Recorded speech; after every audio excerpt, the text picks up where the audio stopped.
worst possible thing you could say when you walk into a car dealership. I spent 5 years with Mercedes-Benz, 5 with General Motors, and the worst thing a person could say when they walk in is, if you could just get me to this payment, we got a deal.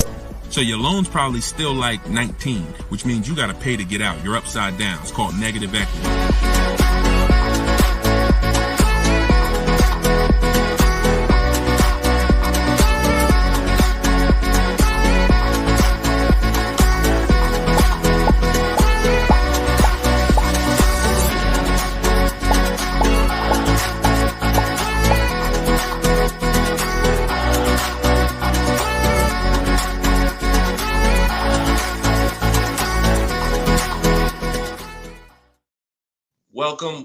Welcome to episode 10 of Car Shopping Questions and Answers. I'm your host, Deshone the Auto Advisor. We do these live streams throughout the day to make sure that you can get insider secrets from someone who was in the car business for more than 14 years. Technically, I've been in it since 2006, even though I left in 2020 to focus on educating anyone who's willing to listen. And so those who listen to me, you're going to see throughout this show that they get below market deals.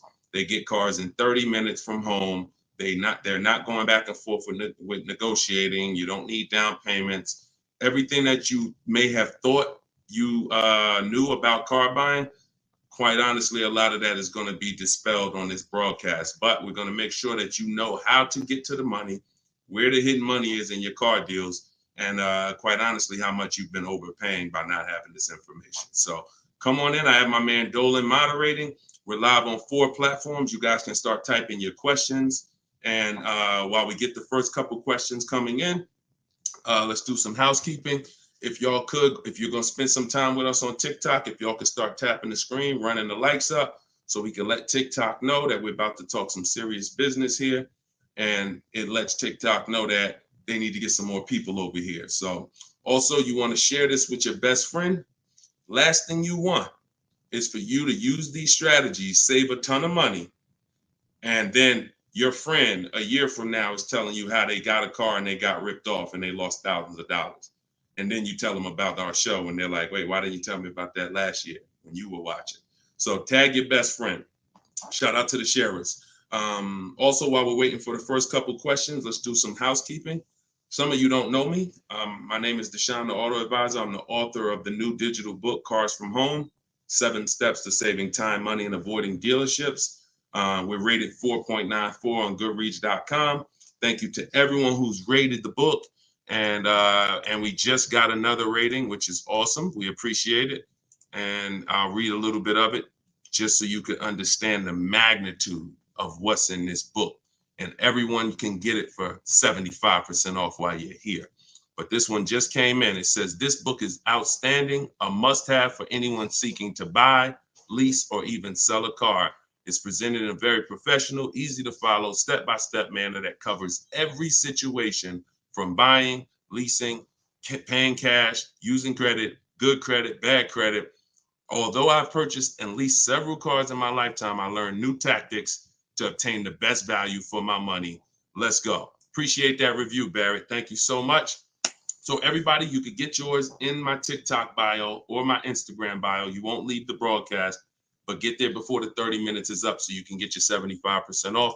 And you can get it in the YouTube or the Facebook comments. We pinned a comment for you so you can get it. And then we'll actually throw this banner up so that you can scan it with your mobile phone camera. If you happen to be watching us on TV, you can scan that QR code right there. All right. So once we get the first question, Dolan, you can shoot it in, brother. All right. And look, if this is your first time, stay by your keyboards. This is a dialogue. This is not something you're just watching. I'm going to ask you questions, and I want you to type your response quick as possible so we can keep the dialogue going. Okay. Let me make sure I can see the Instagram comment. Okay. So this one's from Instagram. I currently have about 12 to 15,000 in equity in a finance vehicle with 8 months of payments remaining. Realistically, I don't envision myself keeping the vehicle for another 3 years, so I like to lease. Dang. So you're talking brilliant.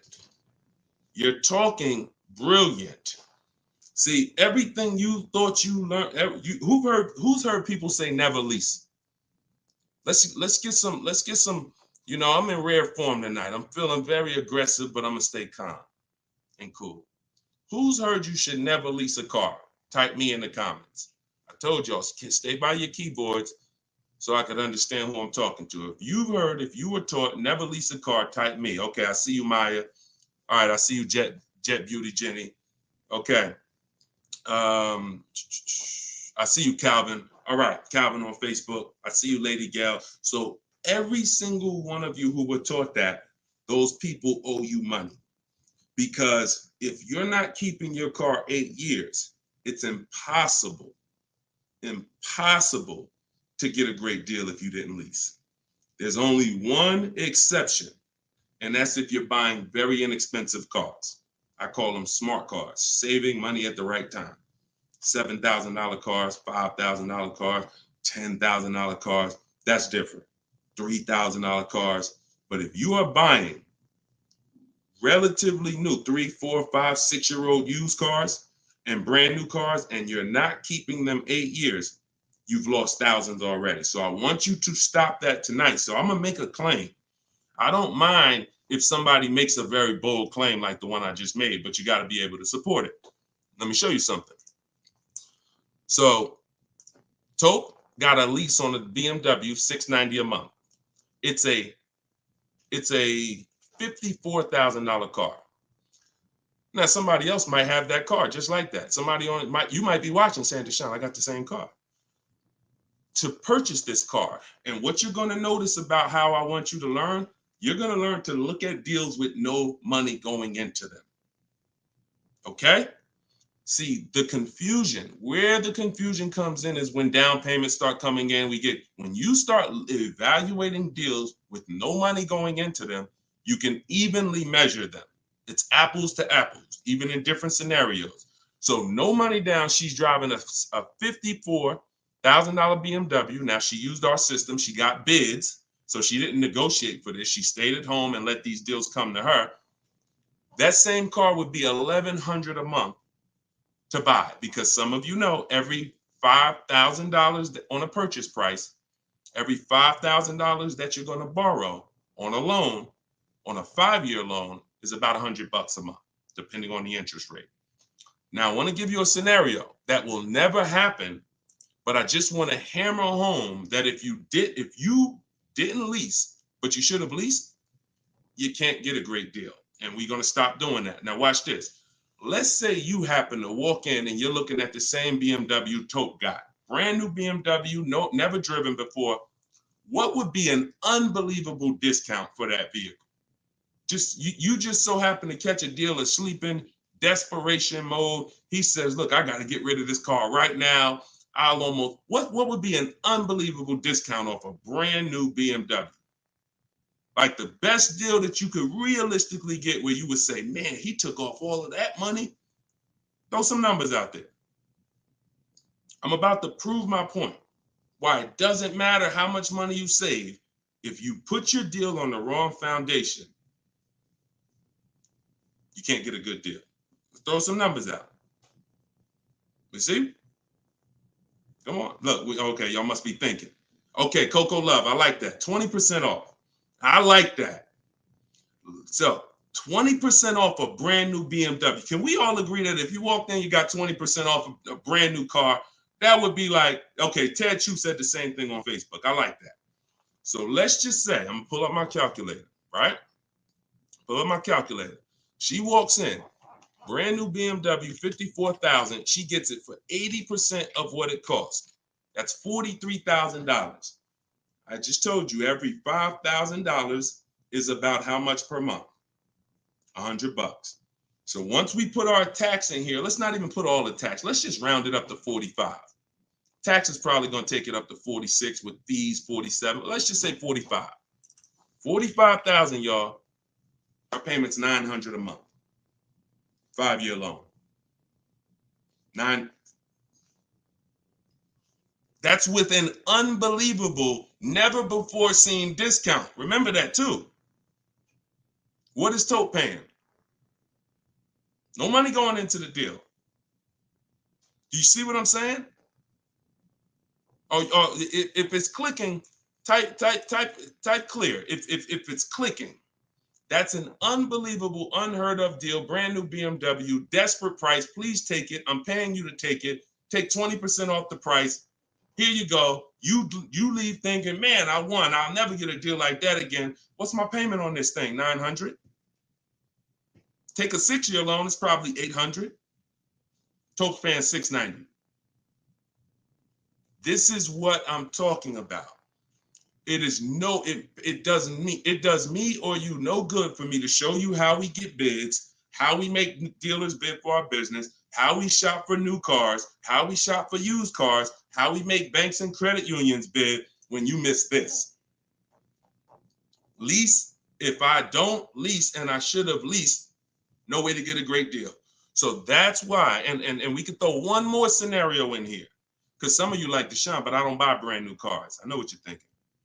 Let's throw one more scenario. Let's say we get a great price on a used one. That same BMW, used one, great price on a used one.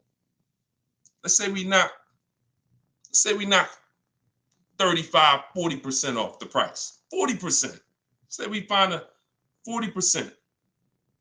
I don't want anyone to accuse me of saying, Deshone, these numbers are just a little too, you're skewing the numbers. We're going extra unrealistic in terms of trying to show, right?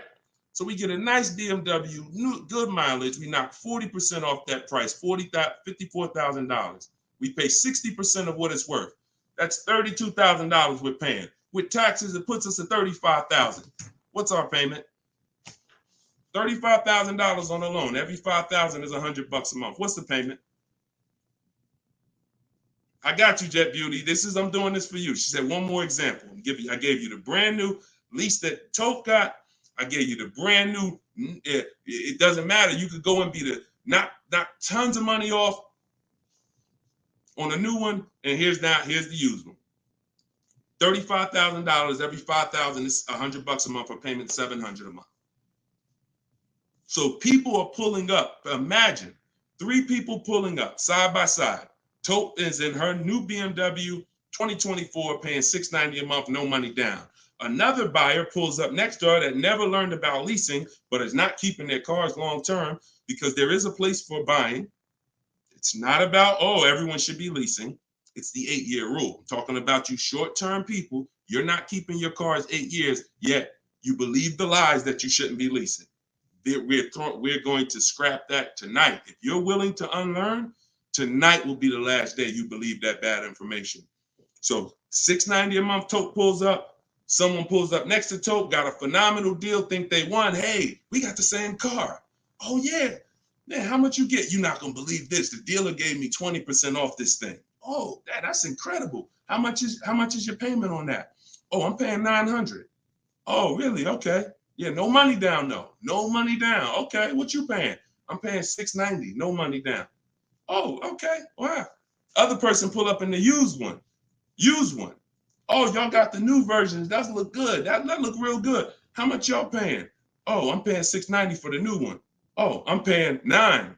Oh, I'm paying $7 for the used one. Do we understand how bad Toke is winning?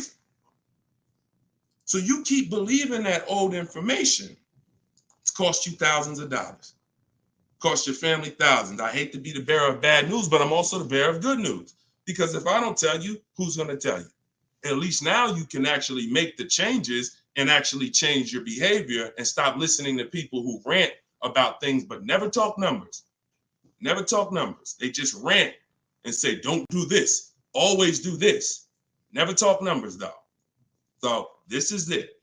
First step, I'm glad this is all based on this first comment we got from Instagram. Don't envision yourself keeping the car 8 years, even 3 more years, then you need to be switching to a lease tomorrow. No point in staying in it. No point in staying in it. All right. Go ahead. Shoot the next question up, Dolan. I think we went deep enough on that first one. Okay. This is the 7 p.m. live show. This is our first live show in the evening. If you see the banner on the actual show, that means we rebroadcast it, because we do rebroadcast these shows all day, so you can tell your friends, even if they can't catch us live, they can watch the show.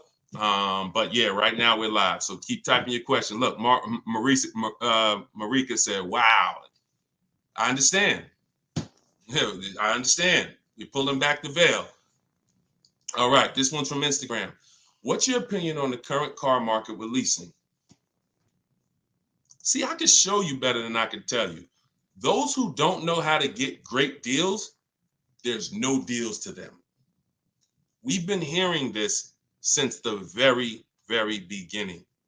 When I started teaching people in 2021, we were hearing there's no deals out there. Felicia came in. She was our first person to use my stuff. She got a BMW X1, and she got it $1,950 off. That was in January 2022, middle of the pandemic, when there was blood in the street. Blood, everybody who came out the dealership, it was like you couldn't believe what you paid. And God willing, you didn't have to buy in those scenarios, or if you use my strategies, you did okay.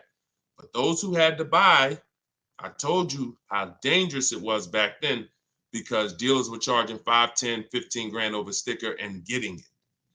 Meanwhile, Felicia came in, she got a $1,950 discount off a white BMW, not a purple one that no one wanted, white one. Bonita, I always use Bonita because Bonita was middle of the, look, 2022, December 2022. Got 600 down, 600 a month on a brand new Kia Telluride. So our vantage point is different. I get it. To you, yo, there's no deals out there. To us, it's never been no deals. It's deals everywhere. Everywhere. Look, Frena. Some of you saw Frena. Just got a brand new lease. $579 a month. $65,000 vehicle. Ridiculous deal on a Jeep Grand Cherokee Hybrid. Ridiculous. Under 1% lease deal. So, I mean, Deshone, what about purchasing though? Well, it's easier to get purchase deals because there's no lease program. All you need is a huge discount from the dealer. When you're leasing, you need a huge discount from the dealer and a good lease program. So, but here's Sean, $73,000 F-150 Lightning just recently. Look, $20,000 off he's getting. It's just what you know. And I'm not the most proud of the fact I can get deals. I'm sure there's probably not one of you who doubt if this guy was in the car business, worked for Mercedes, worked for General Motors, he's clearly good at this. Of course he can get deals. That's why I don't even talk about the deals I get. I always show the people who use the stuff that I teach so that you could understand that you could get deals. You just need to change your strategies. Stop shopping like it's 1990. You get what I'm saying? You're shopping like it's 1990. No disrespect. I'm just telling you, look and analyze yourself. What about how you shop is different than how our parents shopped in the 90s? So this is what you need to change. And when you change and you start listening to what I'm telling you, you start sitting at home and you start going online and start making these dealers come to you and getting bids while you sit at home, making these banks come to you and getting bids while you sit at home, and not trading your cars anymore, getting bids from online buyers, you're going to save the same money. You're going to save the same money they're saving. Easier than you've ever saved it before. Okay? Change your strategy. That's what we do here. Okay? All of this is out of my new book. You can put the next question up, Dolan. Cars from Home. It's a digital book. You can get it for 75% off in the TikTok comments. You won't leave the broadcast. It's normally $97.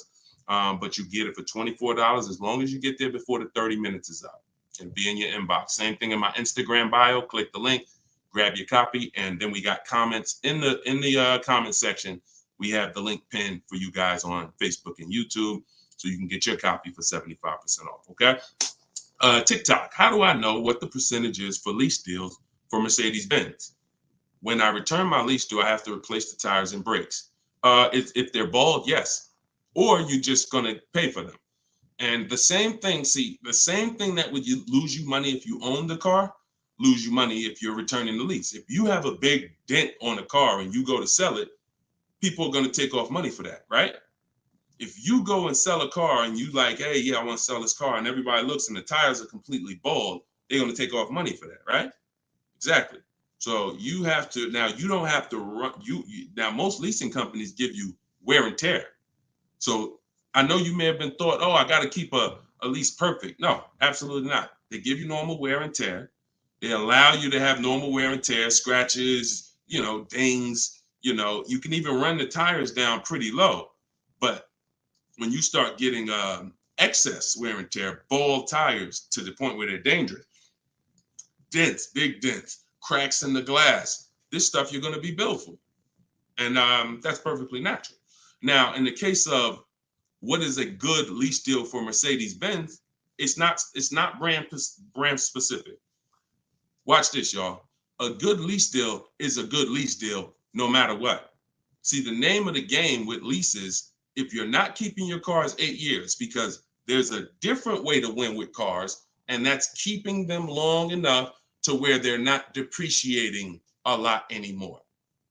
That's usually going to be at least 8 years before you start winning, and you can catch up with the good deals that lease people are getting. You see these payments they're paying. You saw the scenarios I put when, buying the used car, leasing, getting a great deal, buying the new car. In order for them to catch up to that lease deal, they need to keep their cars a very long time, 8 years minimum, so that they can start to recoup some of the money they're putting into these cars that a person who's leasing isn't. So long-term ownership is the way to win. 8, 10, 12, 15 years. Leases, great lease deals is the way to win. But that middle stuff, buying cars, switching them in 2 years, loss. Buying cars, switching them in 4 years, loss. 6 years, loss. Leasing the car and then buying it, so you go from a lease to a purchase, different, loss. You're stuck in the middle. So when we're looking at lease deals, y'all, we're using an old principle, which is the 1% rule. The 1% rule on great lease deals has always been around. As long as I've been in the car business, it was around. So if your lease deal was 1% of the MSRP of the car with no money out of pocket, you stole the car. You stole the car. And I got tons of those deals. I never paid more than that.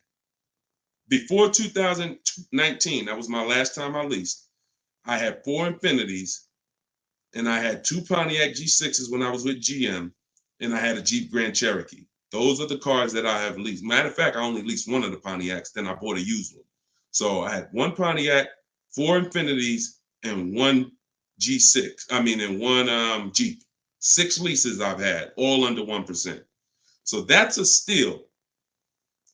But what I found is people are signing bad lease deals and not knowing, well, what's a bad lease deal? If that's a steal, then what's a good lease deal and what's a bad one? The only parameter for a bad lease deal is you paid too much for a car you're giving back. So if you pay, and I created the 1.5% rule, what that looks like is if you're leasing a $40,000 car and your payment's 1.5%, 1.5%, that's $600 a month. That is the max. Because when you multiply that by 36 months, you're $21,600. On a $40,000 car, once you take your taxes and everything, you're probably about 44. So paying 21 over 3 years, not that bad. That's the max though.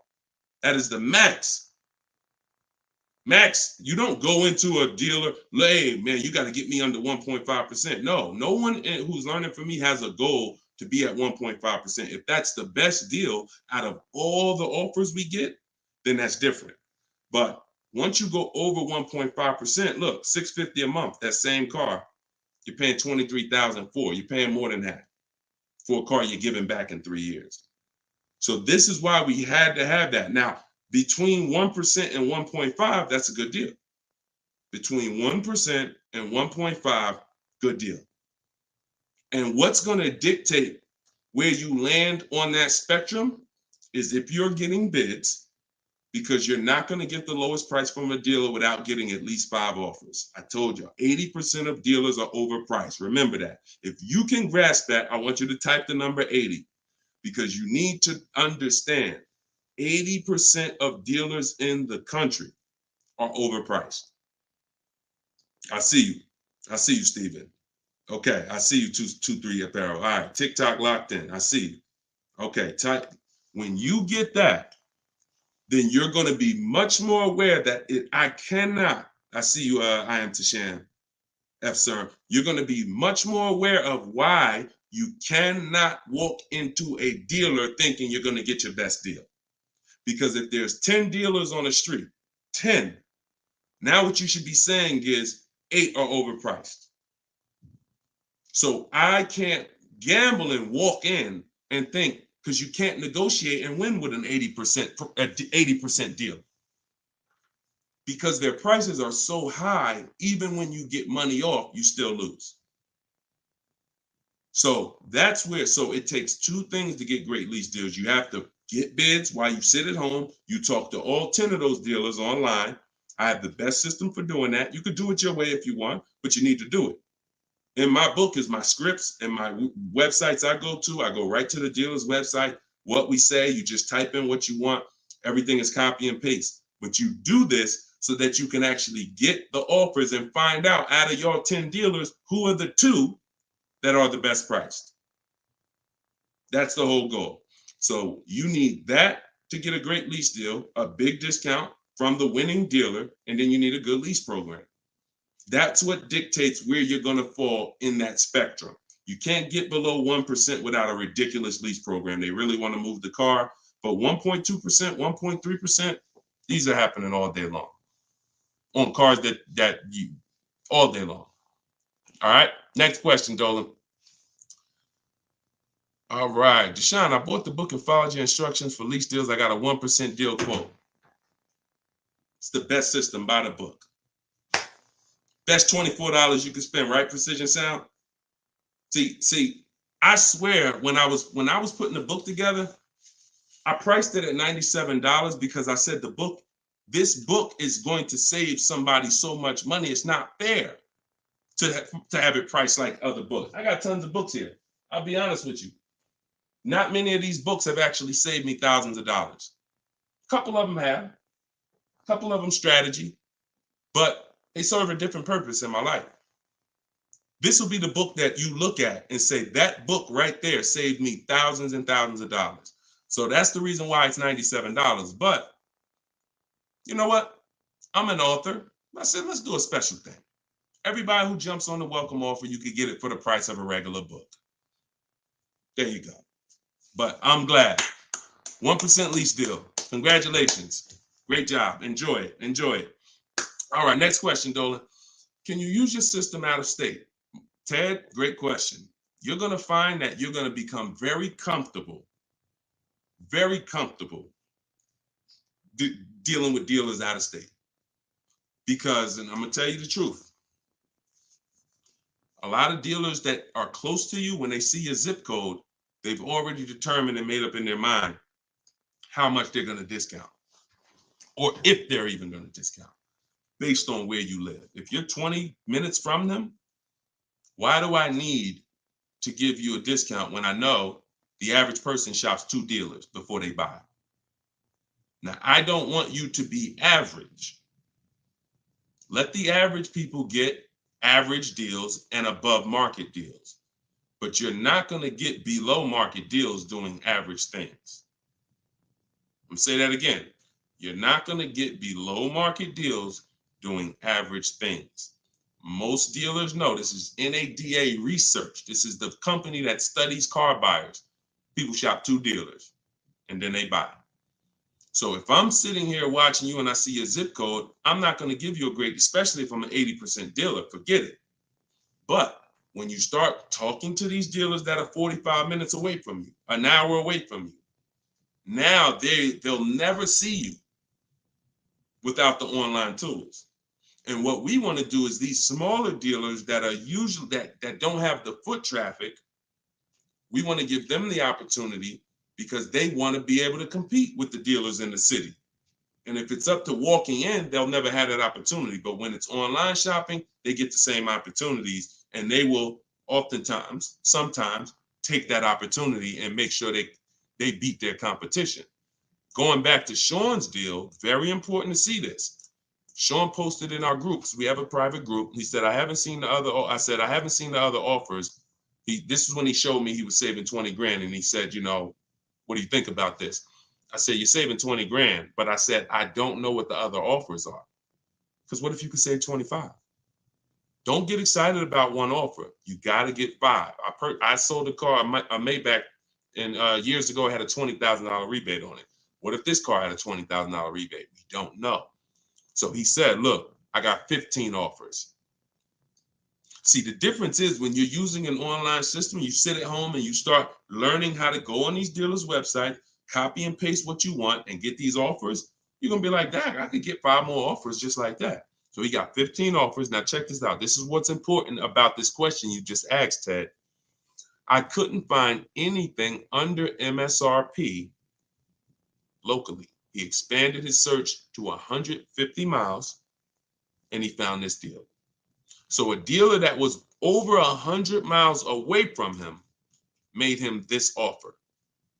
None of the dealers close. Very important. So you want to get comfortable shopping out of state. And when you know how to do it the right way, especially on new cars and leases, it's easy because it's new cars. They're cookie cutter. You know, everyone has the same. Little bit more precision when you're buying a used car. But even that, don't be scared. We've had plenty of people drive an hour to get a used car, hour and a half. If that's where the best price used car is, if I'm saving $4,000, I'm gonna go over there. I'm gonna get a hotel room for $60, and I'm gonna get my car. That's it. I'm going to where the money is, not staying here because I want to be comfortable and I'll just pay more because I just want to be convenient. You know what I'm saying? Great question, though. Go ahead, Dolan. Next question. Steven, you clicked that picture of me. He said, what do I click to get the book? Click that picture of me. Even on Instagram, there's a picture of me at the top. And you can go right to that website and you'll see a button at the top that says get the book for 75% off. So get your book before the 30 minutes is up so you can get your 75% off. This is Thomas on Facebook. What's your opinion on military members using this method? I move every 3 to 4 years. So do you think it's wise to get rid of my car note to own and lease? It's a great question. You need at least 3 years. If it's 3 years, that's fine. I don't want you trying to worry about breaking a lease contract 3 years in. 2 years in or a year and a half in. If I knew it was shorter than that, then I wouldn't be investing a lot of money in cars. I'd have like a, $10,000 car, $8,000 car, because you can't replace cars that fast. Some of you know I do this all the time. I show you, this is the depreciation scale. Whenever you see this, you think unseen. This is the unseen expense, the depreciation scale. This is why when you buy a car for $30,000 today, what is it worth tomorrow? If you buy a car for $30,000 today, I want to teach you how to see the hidden money. I call this the hidden money, the unseen expense. You buy a car for $30,000 today, what's it worth tomorrow?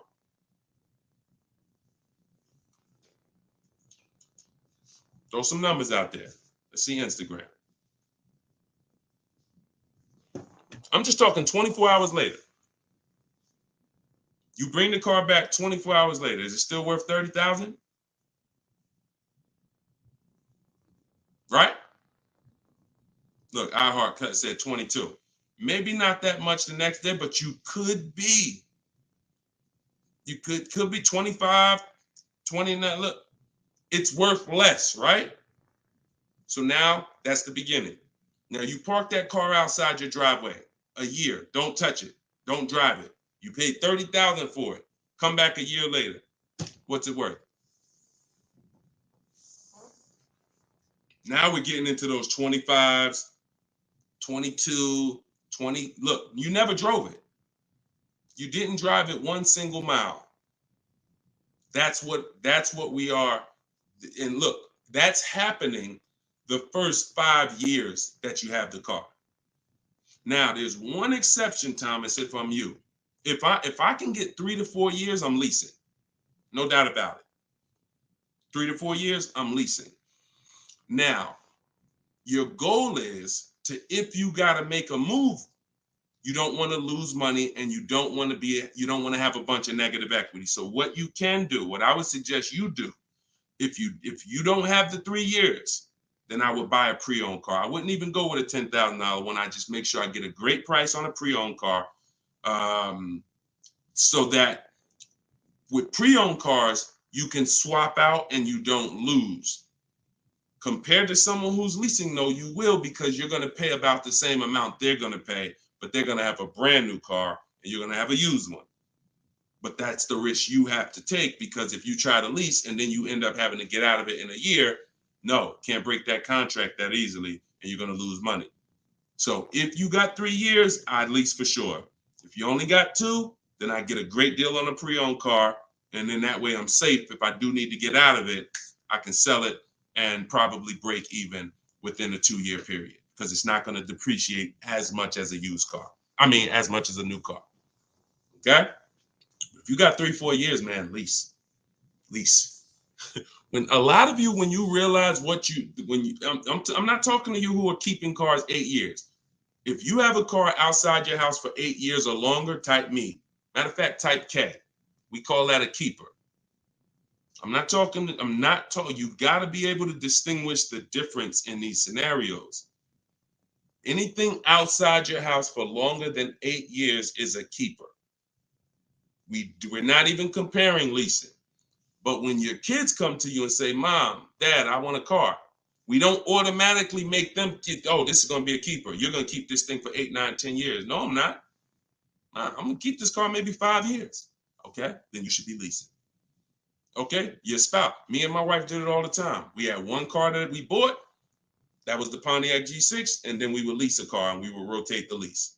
So you can have both. But the key is knowing every time you're about to buy a car, the first question is, how many years am I keeping the car? And if it's not 8, then you should be shopping for great lease deals. If it's 8 or more, then you should be buying. Very simple rules, boundaries based on numbers. All right. Go ahead, shoot the next one up, Dolan. Great question, Thomas. And anybody who's in that situation, that's a good strategy for you guys to follow. YouTube, 6 months left on my 36-month lease, 12,000 miles per year. Things came up and I had to use the car every day, 99,000 miles so far. What can I do? You pay. Now, what you can do is you're going to do an equity assessment. There's 3 ways you're going to work that you compare this. 3 ways, and you're trying to see which one is you're going to bite a bullet because you use the mileage. And again, I want to make it clear, had you purchased the car and put that same amount of mileage on it, your value of your car wouldn't have been like this. That's the average driver. Average driver, their value is dropping like this. That's average.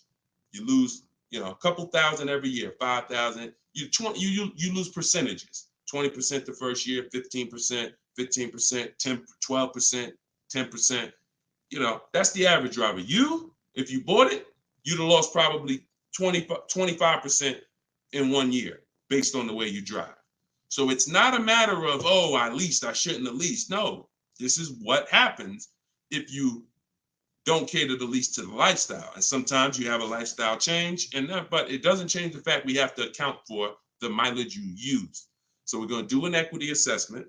You're going to see, if I sold this car, because the reason you're going to do this first is because you want to see what the highest bidders would pay. CarMax, Driveway. This is step 2 in my book, equity assessment. CarMax, Driveway, Carvana, Kelly's Blue Book, instant cash offer. Do not use Blue Book. Please do not come to me talking about what Blue Book said your car is worth. We don't use algorithm sites. We get real offers. Cash offers is all that matters to us. Okay? Kelly's Blue Book, instant cash offer. AutoNation, sell my car, and Car Guru, sell my car. That's 6 offers. And you're going to get that after you get your payoff. Now, you're going to see how upside down you are. And once you see that, okay, I'm upside down, How many miles did you contract for? Oh, 12,000 miles a year. Okay, so all right. So once you see, all right, my highest offer is 23,000, but your payoff might be, 30. Then that means you're $7,000 upside down. So now you can compare paying that money to now saying, all right, well, what happens if I return the car? Now, this is the second scenario. First scenario, when your over mileage is selling it. What does that look like? Second scenario is actually taking the mileage penalty, because I just told you $7,000 is the bill over there. In that scenario, mileage penalty, you contracted for 36,000 miles and you got 99 on it. So 99.8 minus 36,000 miles, you 63,000 miles over, and you're probably going to be charged 25 cents per mile. So that's a $16,000 mileage penalty that's coming if you stayed to the end. So that's why you want to compare selling, paying the difference. If you got some cash on hand, that would be the best way to do it. Now, the last thing that you can do, which is, see, I don't like these scenarios because these are negative equity scenarios with leases, and we really shouldn't. Besides an emergency, we really should not be in negative equity situations with leases, only finances. But your last scenario is, once you see how much your car is worth from the offers, you're now going to now try to roll that negative equity over and get someone to pay the bill and wrap the new deal with the negative equity. So you're going to get bids for whatever car you want to replace it with. I got whatever car. Let's just say you're looking for a Jeep Grand Cherokee. You get bids, get your best offer, and then you're going to tell them, hey, I got this old car here with this type of penalty. I need to wrap it into this deal. That's 7,000 or 8,000. That's why you got to know what the market value is. Before you do this, you have to know what the market value is based on offers, so that you know, all right, I got to slap another $7,000 on top of whatever my best deal is, so that I don't get the bill. So if you can pay the bill, pay the bill. If you can't pay the bill, then you need to roll it into the next deal. But the last thing you want to do is drop that car off without doing what I'm telling you, because once that car is grounded, the bill is generated. It's nothing out of it. So everything you have to do is now, because if you ground that car with that mileage, the bill is automatically coming. There's nothing you can do to get out of it. So follow those steps, do the equity assessment. And when you are on those websites I just told you about, if you have a lease, it's going to ask you, are you leasing, financing, or own? Put own. I'm just telling you. I'm telling you, if you have my book, I explain why you must do that, but I don't have the time to go into detail of why you must do that right now. Okay, just when you're on those websites, put own. And if you have my book, then I'll be walking you through this step by step. But you're more, if this ever happens again, you guys look at this early. You look at this when you're a little bit over miles, not this much over miles. And listen, I know you may have not known, maybe I understand. But for future reference, we want to choose our mileage carefully. And if we find ourselves going over by thousands and thousands of miles, we want to make a move and do this same scenario sooner than later. Okay? Best thing I can tell you. You got to bite the bullet. We just need to find the smallest bullet to bite. Okay? All right. Next question, Dolan. That's a good one. Common situation. All right. All right, go ahead, Dolan. All right, here we go. This is Ted. A couple other things real quick. I'm upside down in my current car loan, but the payment is cool. Still want the same or lower payment on the next purchase. Is this covered in the book? By the way, I already copied the book just in case I have to pivot. Wonderful. Wonderful.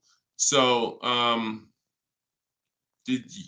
think you said you were switching to a lease, right, Ted? But you're upside down. So if you are in a finance, what you're going to find with great lease deals is you can usually switch, and if you use what's in that book, get your great lease deal, you'll usually even bring in some negative equity over, you're still going to be in a comfortable payment range, because a purchase is so much higher than a great lease deal. So a purchase, unless you put a ton of money down, a purchase is just so much but you can't control that.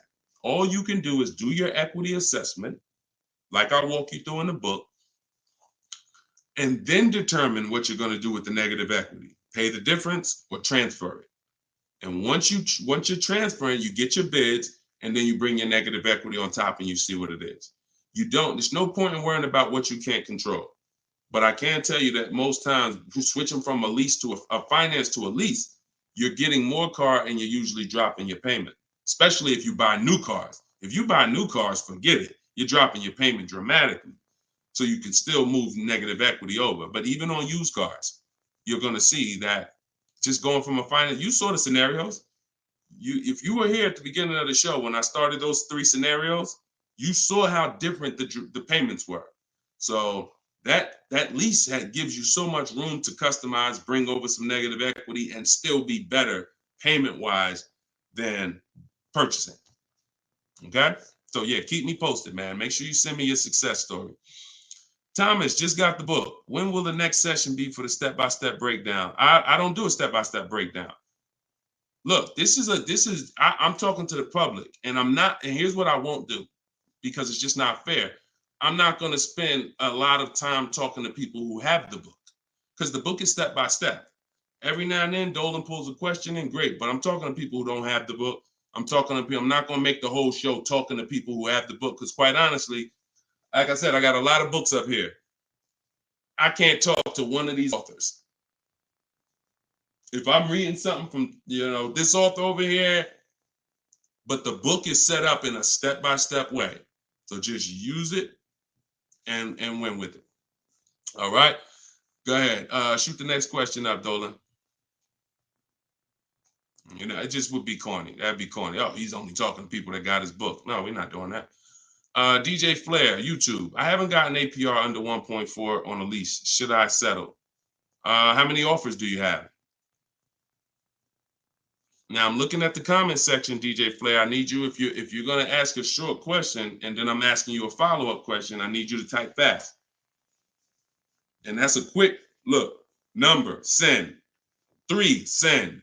1, send. You know what I'm saying? I can't spend too much time if you're not right close to your keyboard. So okay, let's put it like this. If you don't have, I see you, Coach Troy. Thank you so much. Thank you to the people who support the broadcast too.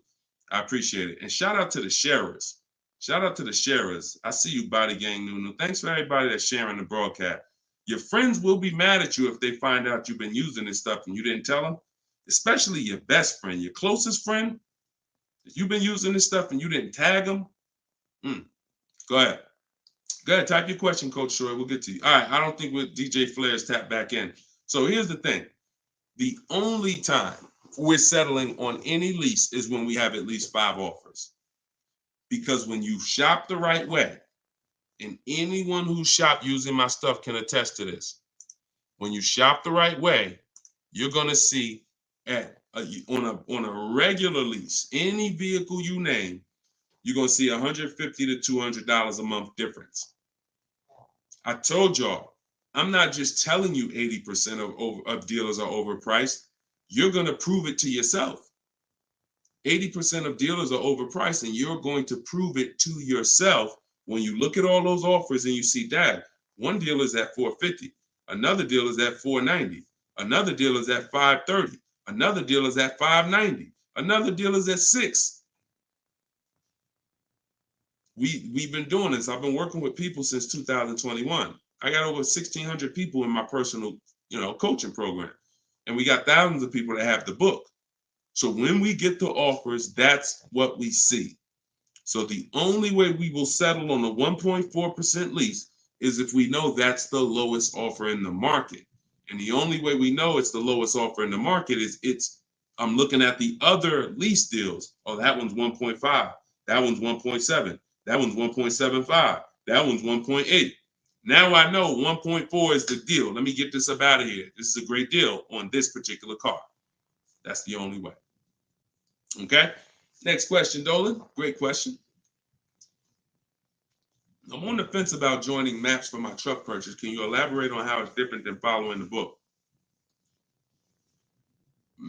I don't even talk about maps on here.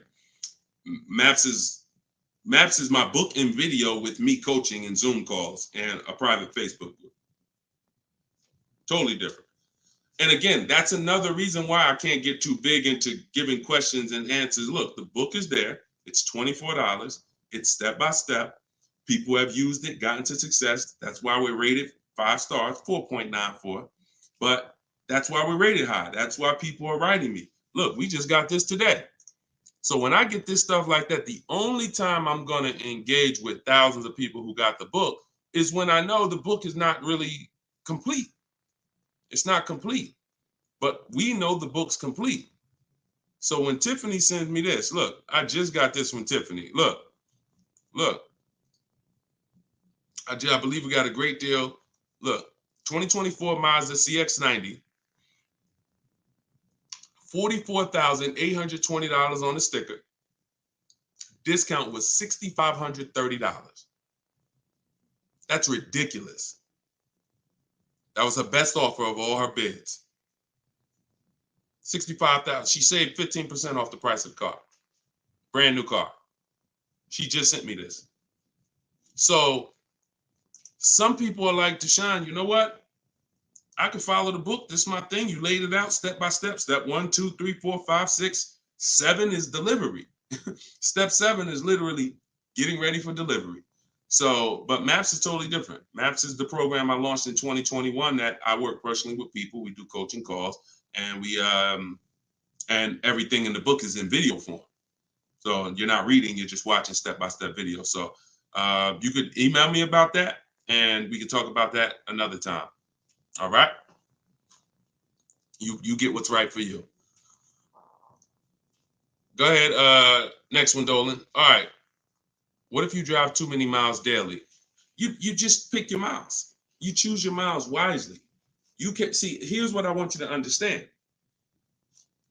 Now, if you were on the show a little earlier, we talked about how you're going to pay whether you, and bring in, Dolan, can you bring in Coach Troy's question on TikTok?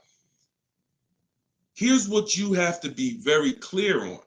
You pay for the miles whether you purchase or lease. That's why I want you to think about that. Depreciation scale. If I drive 0 miles, my car is worth less in a year. If I drive average miles, it's worth less in a year. If I drive high miles, it's worth less in a year. Ain't got nothing to do with whether you leased it or you bought it. If you bought it, that's what's happening. So the purpose of the lease is to know I'm not keeping my car 8 years. So I'm going to look to replace the car while it's dropping in value like this. If I buy it, this is year 1, this is year 2, this is year 3, this is year 4. Once you get about year 6, it starts to round out. You're losing less value, year 7, year 8.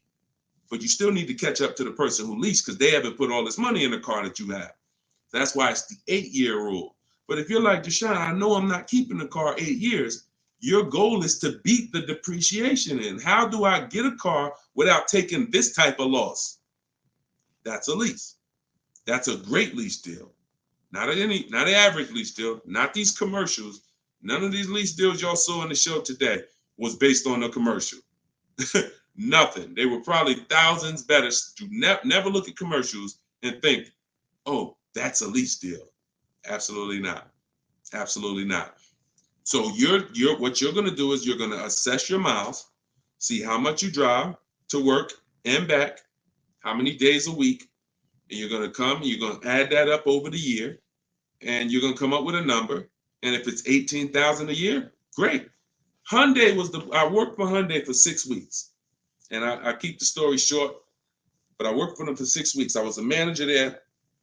Owner ended up getting indicted. Straight up highway dealer. Like I would never, it's the only dealer where I said, whoa, this ain't for me. No way. Got out of there in 6 weeks. Gave them their car back that they had me driving. I said, I appreciate it. God bless you. So I end up getting, I had a person who was dropping off their lease. And I was doing the paperwork to ground the lease for them. Hey, I was doing the work to ground the paperwork, and to ground the lease, and I saw that he had like 70,000 miles on the car.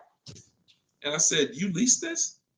He said, "Yeah, man, I always lease." I said, "Wait, you in sales?" No, he told me. He said, "Yeah, I'm in sales. I drive over 20,000 miles a year. I used to buy my cars, and I just be, all this negative equity. I had to put big down payments. I just, once somebody showed me about leasing, I never stop. I pay my payment. I bring it back after 3 years, get a new one every 3 years." I said, "Wow, that's crazy." Then I looked at his payment, and I saw his payment was only like $150 a month more than a normal payment. It wasn't $500 more a month. It was $150, $175 more to get the additional mileage that he needed. I said, "Man, I'm telling everybody about this," because I had high mileage drivers coming in with same amount of mileage on that he had, 70, 80,000 miles, except they bought it. And now I'm like, "Hey, you got like 12,000 negative equity because your car, you got so many miles on it." And they're like, "Yeah, I know." So before I learned that about high mileage leases, that's what I used to do. I didn't understand it, but now forget it. And that was back in that was 2016. So everything I've learned, I bring it to the public, and I've learned from seeing bad scenarios. So no matter how many miles you drive, as long as you're not doing like Uber or Turo or something where you're renting the car, you're just putting like as many miles as you can on it a year, and you don't really know how much you're going to put on. As long as that's not the case, it's predictable, then for sure. I have 2 strategies in my book for high mileage drivers that don't keep cars 8 years. 2 strategies: high mileage lease, and then something I call 2 cars, 1 payment. High mileage lease, 2 cars, 1 payment, where you split the mileage. You have 1 car you buy, and then you pay that car off, and then you have 1 nice car that you lease, 12,000 miles, and you just split the miles. Either way, stop buying. And now, one more thing, and put the next question up, Dolan. Now, if you're a high mileage driver and you are an 8-year person, great, no reason to lease. There's plenty of cars out there. You buy a car that you can drive 25, 30,000 miles a year. That'll last you 8 years. No reason to lease. See, if you are keeping your cars 8+ years, forget about leasing. If the person who you want to shop for is 8+ years, no reason to lease. I'm only talking to you who are like 6 years, 5 years. Deshone, I'm not keeping it 8 years. You are the ones losing thousands of dollars by not leasing. All right, I see you. I see you. All right, so this is Coach Troy from TikTok.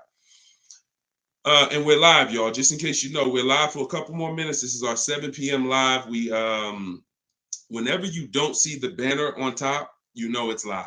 Whenever you see, because we rebroadcast these shows because a lot of people can't make them, so you can catch them on pretty much any of our platforms. You can watch the replay, watch the rebroadcast.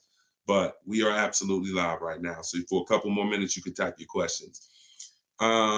This is Coach Troy from TikTok. I have a lease now. My lease is up in June. My credit fell to 573. Can I go for a finance? What I do is I'd get a smart car right now, saving money at the right time. Now, if you have a strong car payment history, that weighs on your profile. Mercedes, tell y'all a story about Mercedes. Mercedes, if you pay Mercedes, your whole world could be crashing down. They'll approve you again. So I would have people come in and say, "Deshone," or they'll call me and say, "Deshone, my credit's not where it was when I got the Mercedes a couple years ago. What do you think?" I said, "Well, how was the payments on the Mercedes?" I never missed one. You're good. Maxed out credit cards don't matter. They look at that. So if you paid the car payment, I go for a lease. If you missed a couple car payments, but if you missed a couple car payments, I'd go for maybe a less expensive lease. Possibly 573 is tough. You need a lot of stuff to weigh, because I have something I teach. It's about profile, not just about score. So profile is how long you've been on your job, the money you make. Probably the 2 biggest indicators are payment history and credit score. But outside of that, that's not all it's based off of. So you got to kind of look and say, all right, if my credit score is low, do I have anything else on my profile that makes the profile look attractive? That could be, that's usually either a car payment that you paid on time, or um, you only missed a few payments and they dropped your score low. If you got like 60, 90-day late, then I would tell you, okay, let's get an inexpensive car, $10,000 car, get something small. I call this a smart car. In my book, I refer to this as a smart car, saving money at the right time. Now, this is a setup car because you're in a rebuild. So your goal is to get the smallest car possible because you pay for size. You don't want to go out and get a huge SUV because you're going to pay for size.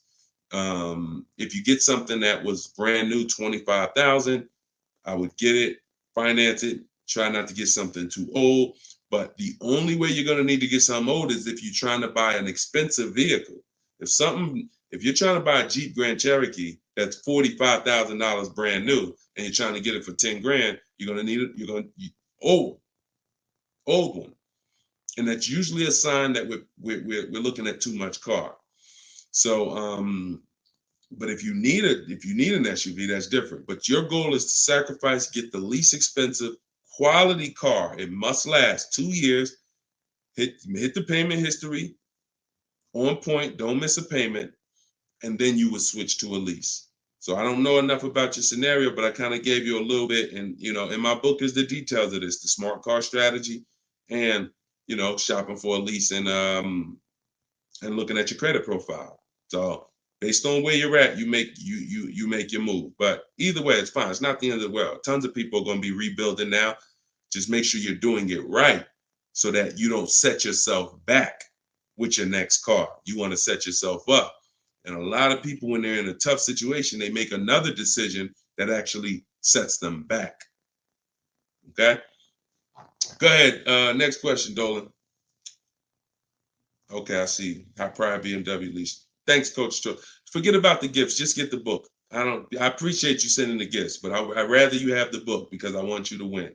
Okay, take all that money you just gave on the show, and I appreciate it, and get your book so you can make sure that you win for the rest of your life with cars. But thank you. Go ahead. This one's YouTube. Where's Instagram at? Instagram, y'all quiet this evening. Y'all started out the show with a lot of questions, and now y'all quiet.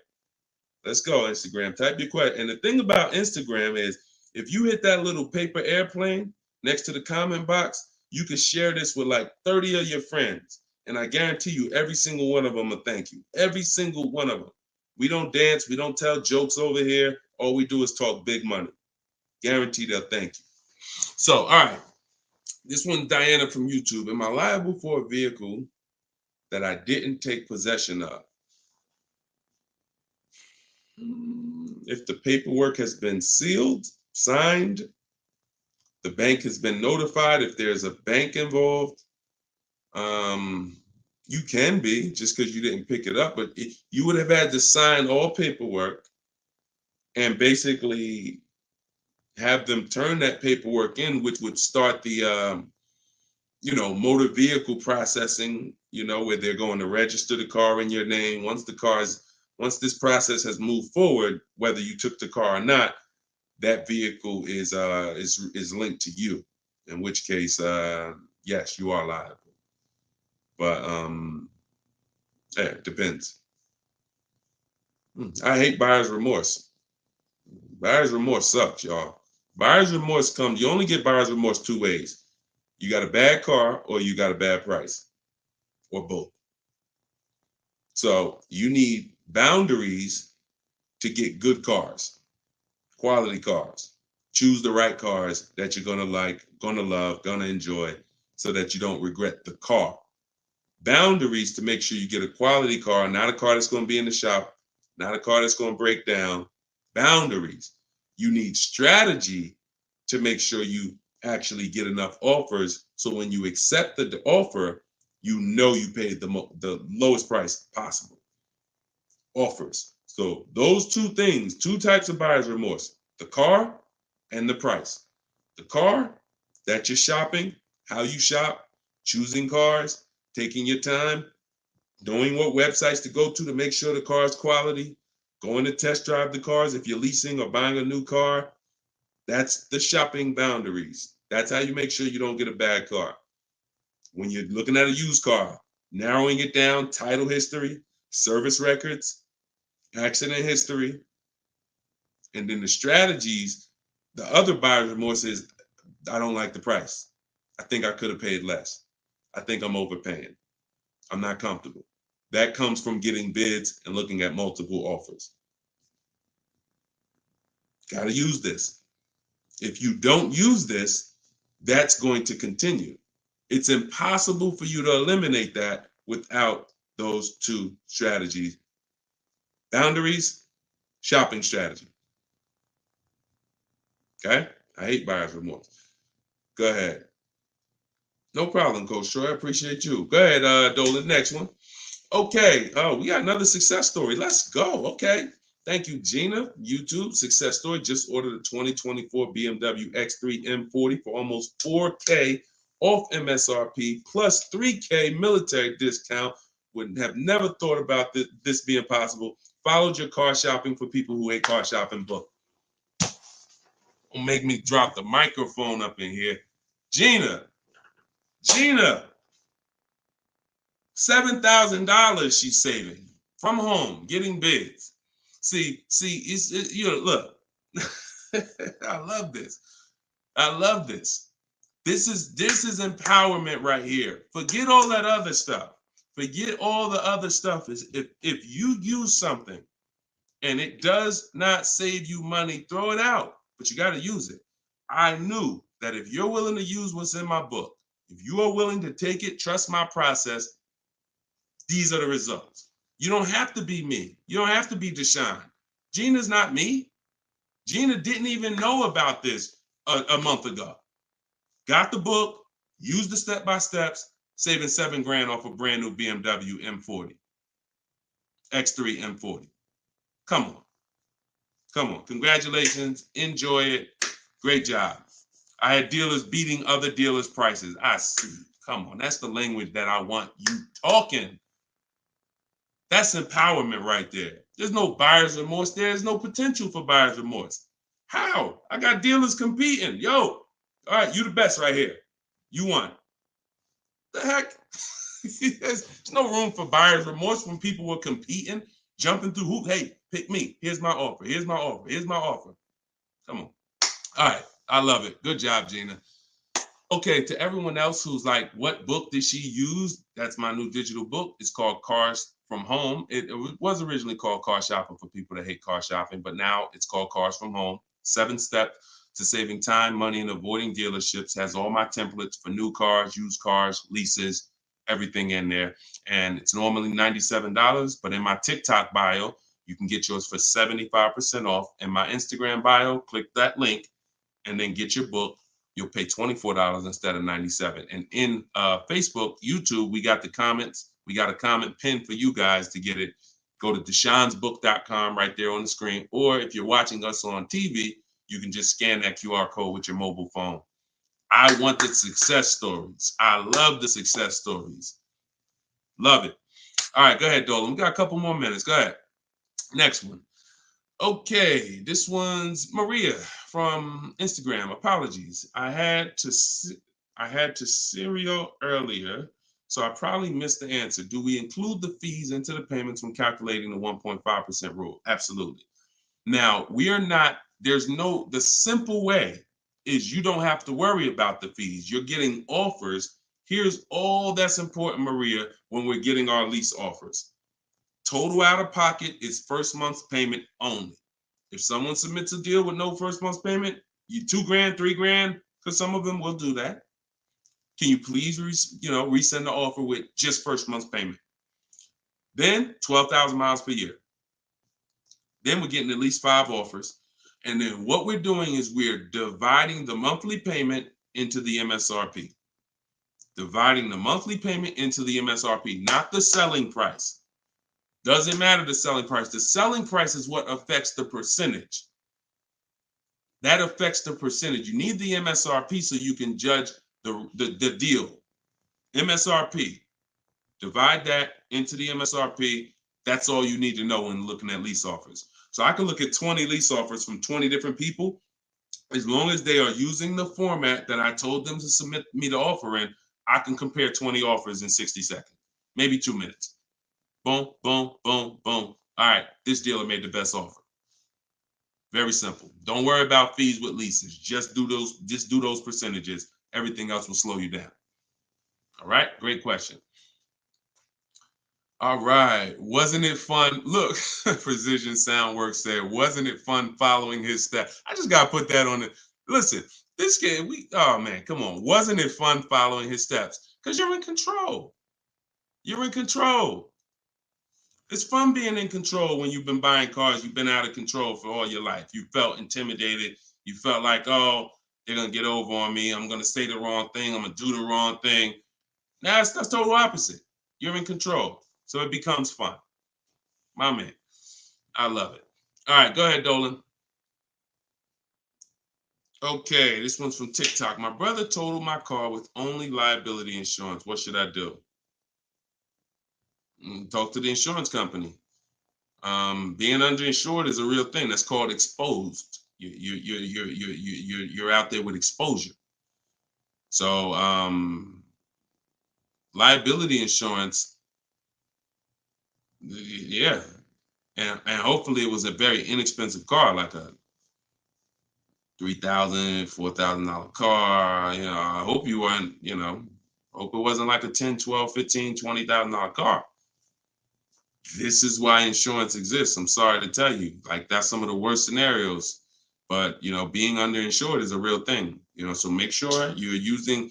I use a company called Insurify.com or Jerry to shop insurance. It shops all the companies for me because you should be shopping for car insurance every single time your car insurance is up. And you know, but yeah, you got to be properly insured because these things happen. Say, look, gap insurance. A lot of people don't know. People will say, "Oh, I won't buy gap insurance," or they'll say, "When I go into the office, never say no to everything." Well, if you needed gap insurance or you needed the right coverage, we either get it from the dealer or we call our insurance company. There's other insurance companies that sell gap insurance, but before we get it from the dealer, we'll call our insurance company or we'll go online. But if you total your car and you owe 25, but the car's net value was 20, you got a $5,000 bill coming. Totaled your car, lost your car. Now here comes a $5,000 bill. Hey, what happened? Gap, exposed. So this insurance thing is very real. So please make sure. I mean, I hope it works out for you, but make sure you have proper insurance coverage. All right, go ahead, Dolan. All right. Great questions. Great questions.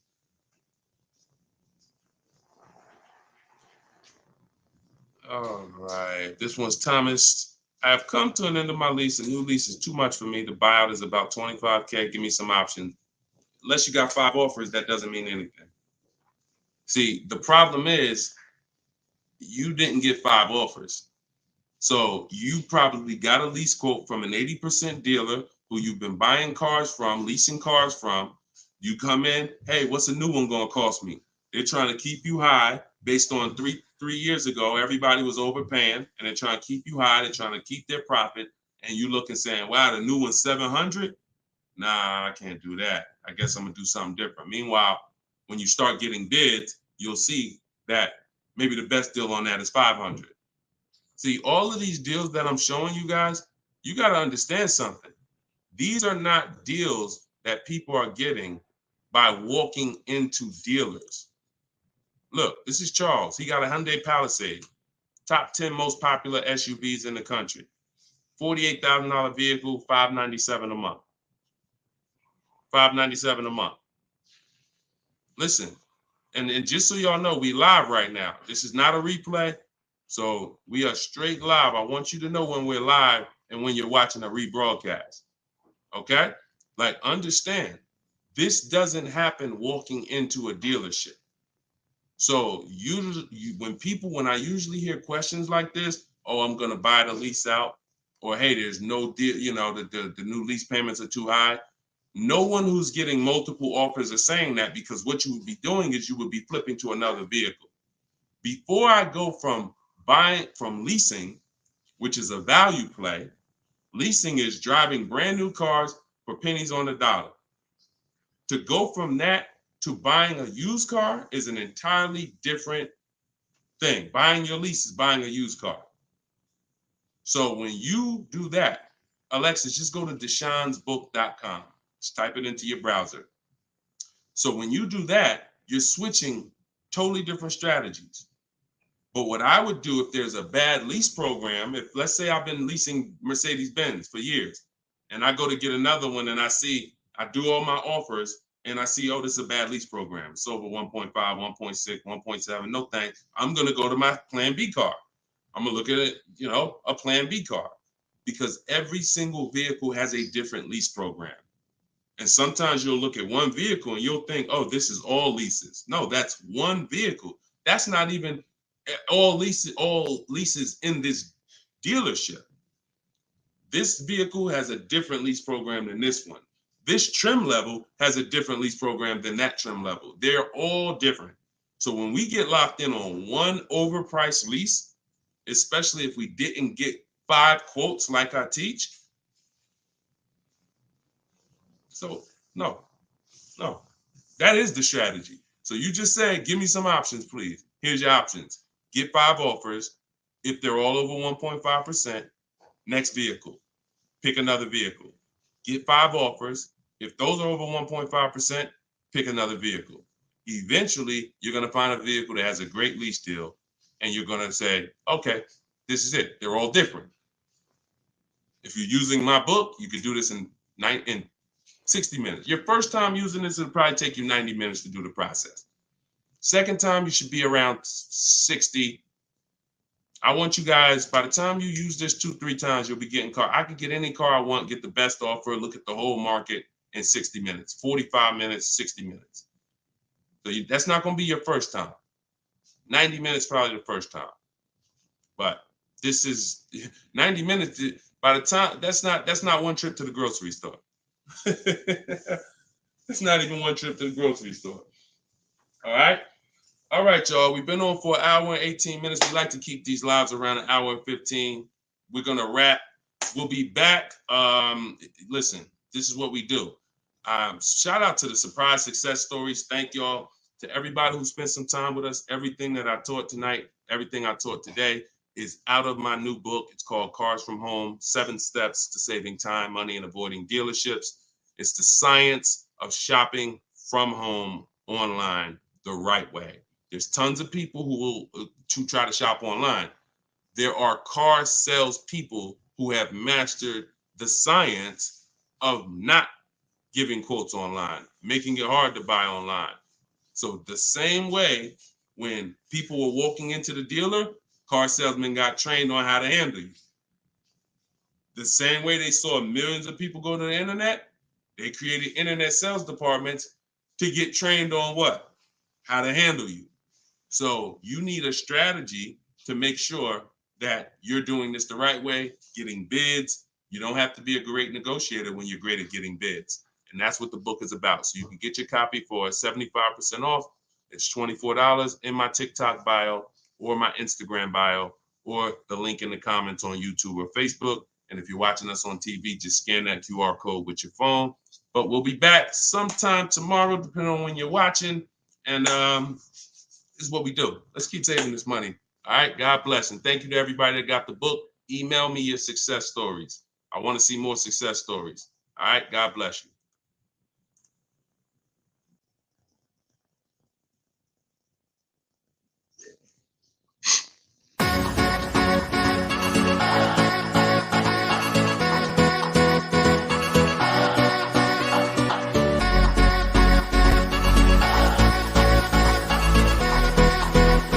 The worst possible thing you could say when you walk into a car dealership. I spent 5 years with Mercedes-Benz, 5 with General Motors, and the worst thing a person could say when they walk in is, if you could just get me to this payment, we got a deal.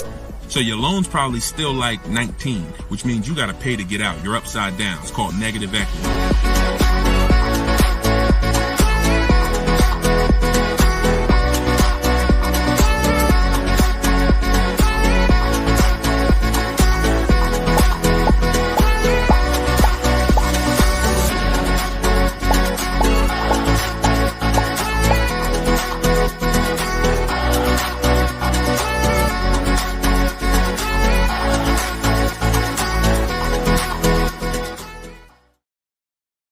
Welcome everybody to episode 11 of Car Shopping Questions and Answers.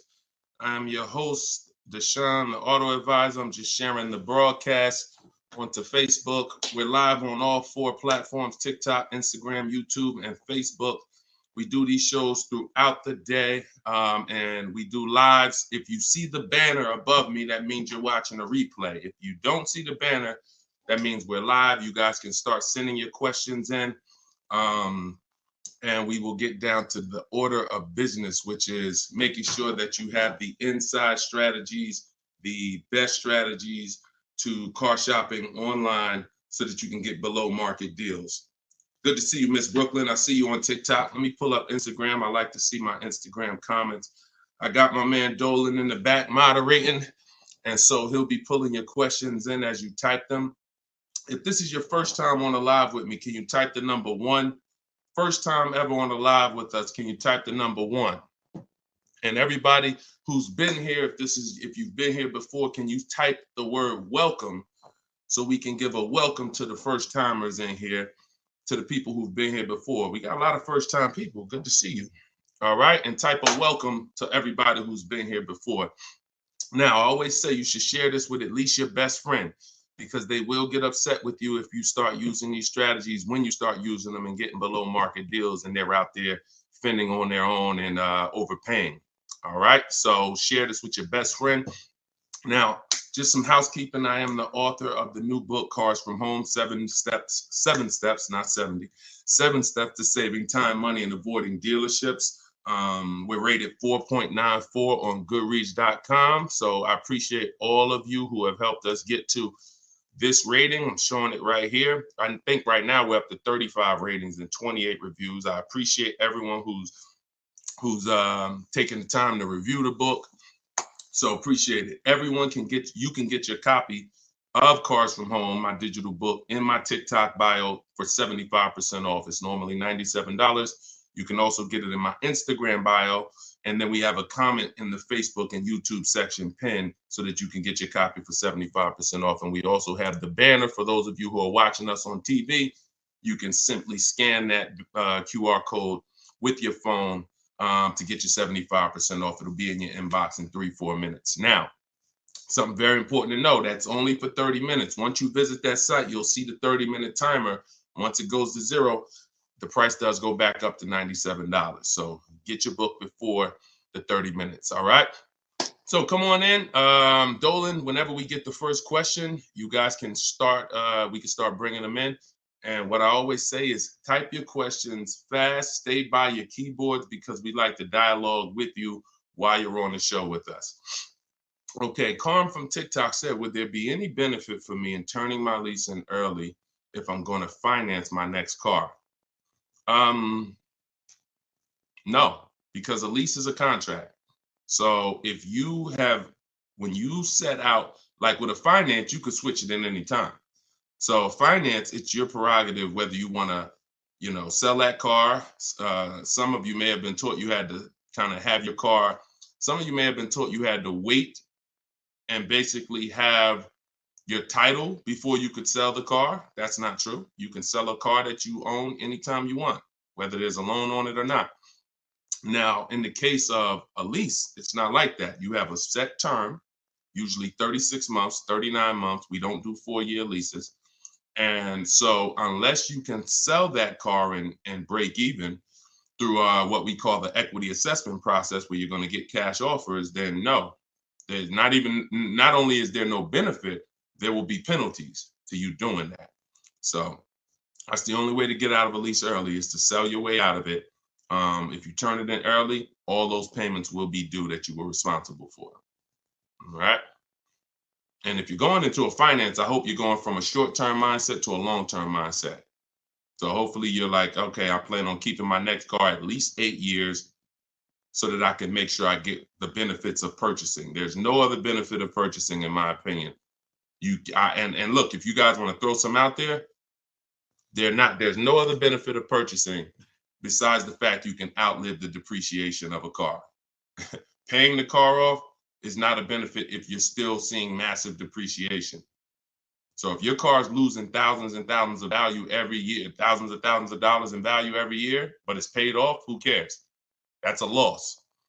But with a purchase, you can hold on to the car long term, and then you'll outlive the depreciation to the point where the car is not losing value every year. It might lose a couple hundred. That's it, but not normal depreciation. So hopefully if you're switching from a lease to that, that's your mindset, okay? Nothing else makes sense, financial sense. All right, go ahead, Dolan. Next question. This one's from Instagram. Oh, wait, hold on. We got another one. Instagram. I extended my lease on my 2020 Jeep Grand Cherokee. I only pay about $270 and change a month, thinking I should buy it out. What are your thoughts? Why do we want to go from leases to buys? There are two totally different benefits. First of all, $270 a month, and I'm assuming you put money down, because even on a great lease deal, $270 a month is just not going to happen on a Jeep Grand Cherokee.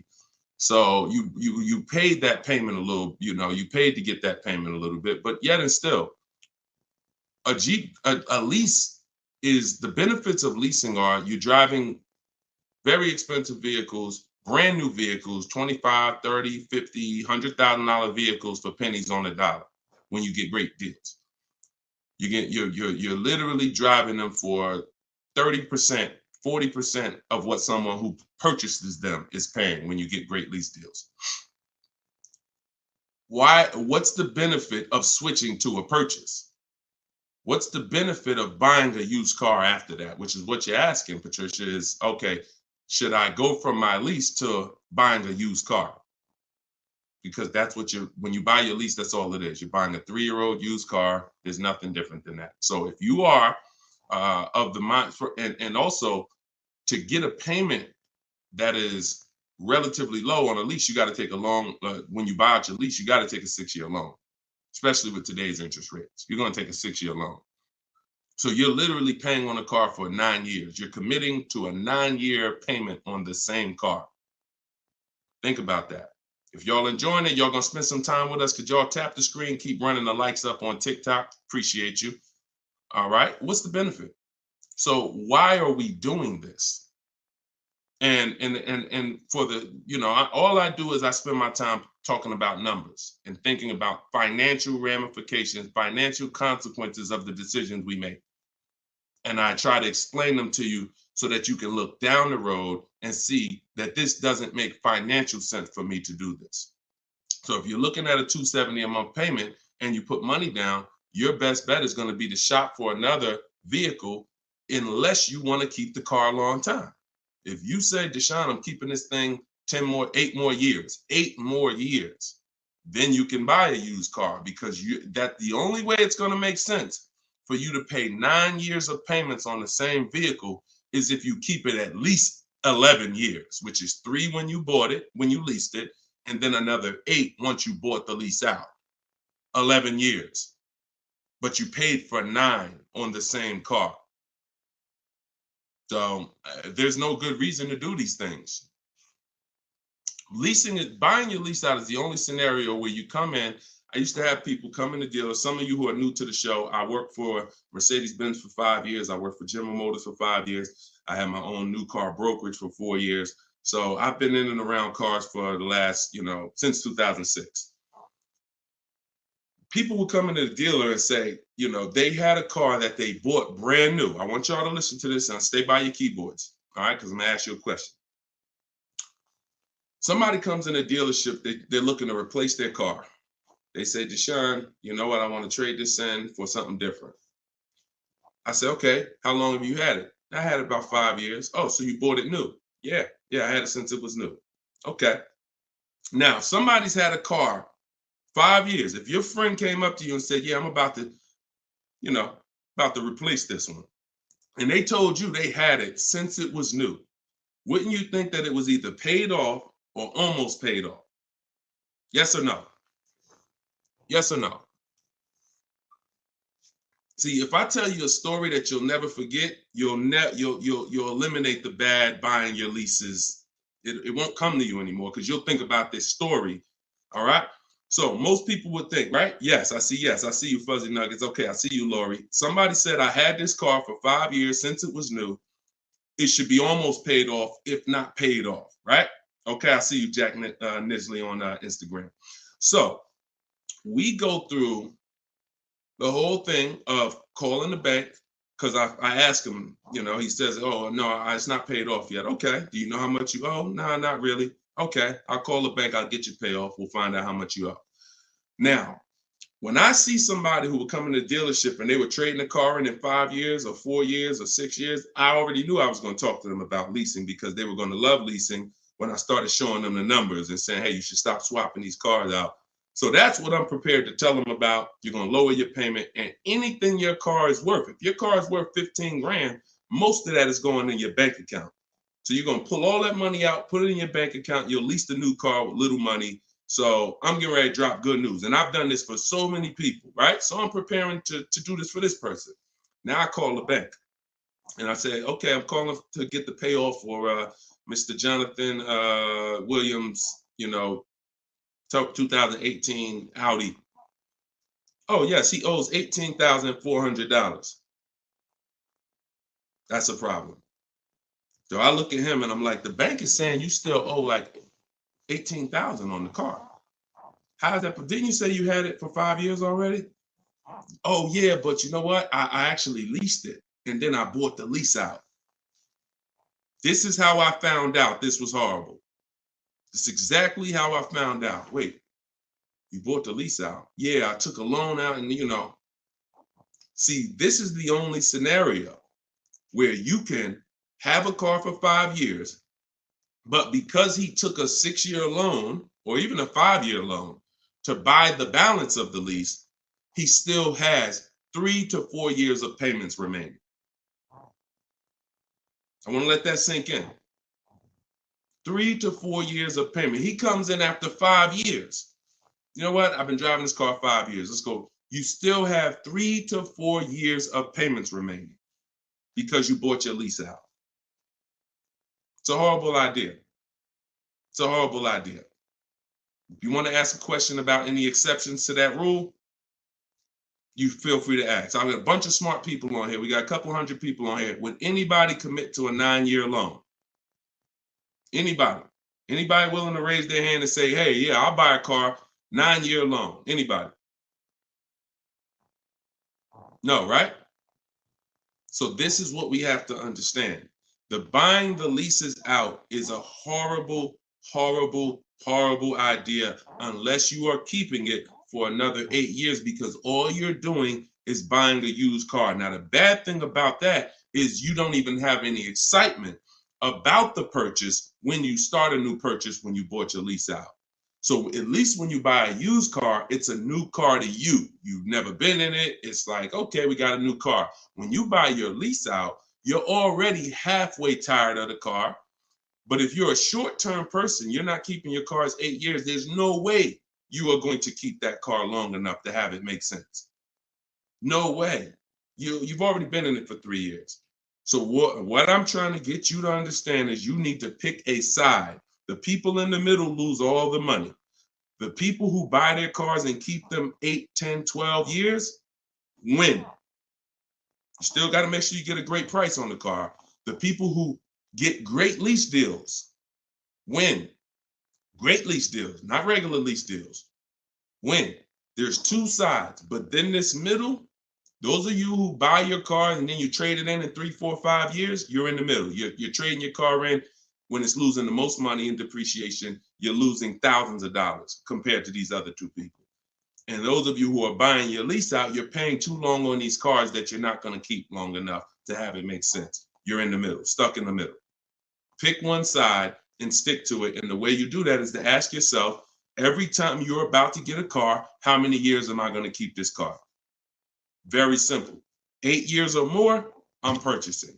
7 years or less, I'm shopping for great lease deals. That's how you get out of the middle. That's how you win. By the numbers. And I'll show you people throughout the show that you see these numbers don't lie. Go ahead, Dolan, shoot the next one out. All right. Let's talk about the black book and how dealers use it as an advantage to ask higher prices. In what way?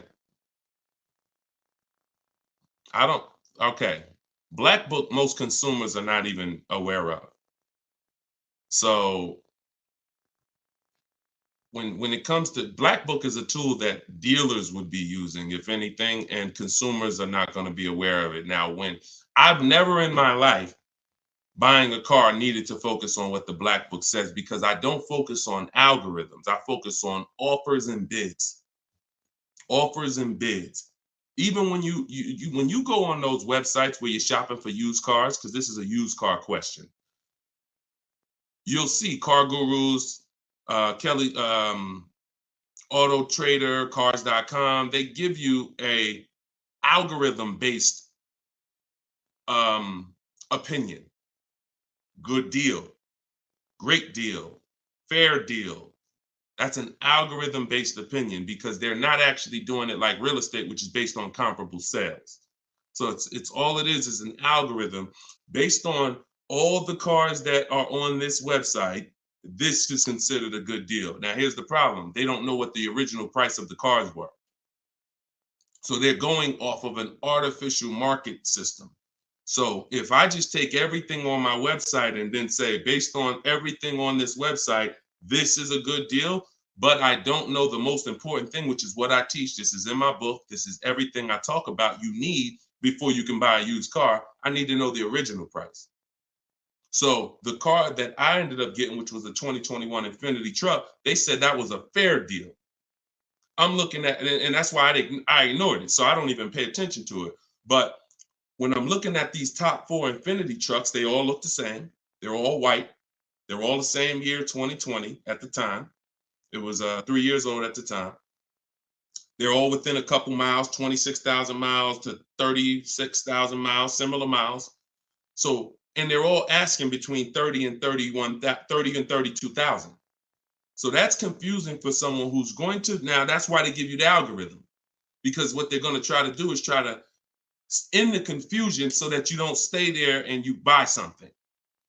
But no, what you need to do is you need to get the original window sticker of the car. Now, Carfax has agreements with some dealers, some brands. But once I got the original window sticker, here's how the clarity comes in. What I just told you is the scenario that most of you who shop for used cars online, you've encountered that. I'm looking at 4 cars. They all look similar miles. They're all asking within, $1,800 of each other. How do I pick the right one? Right? Normal question. Once I got the original window stickers, what do I see?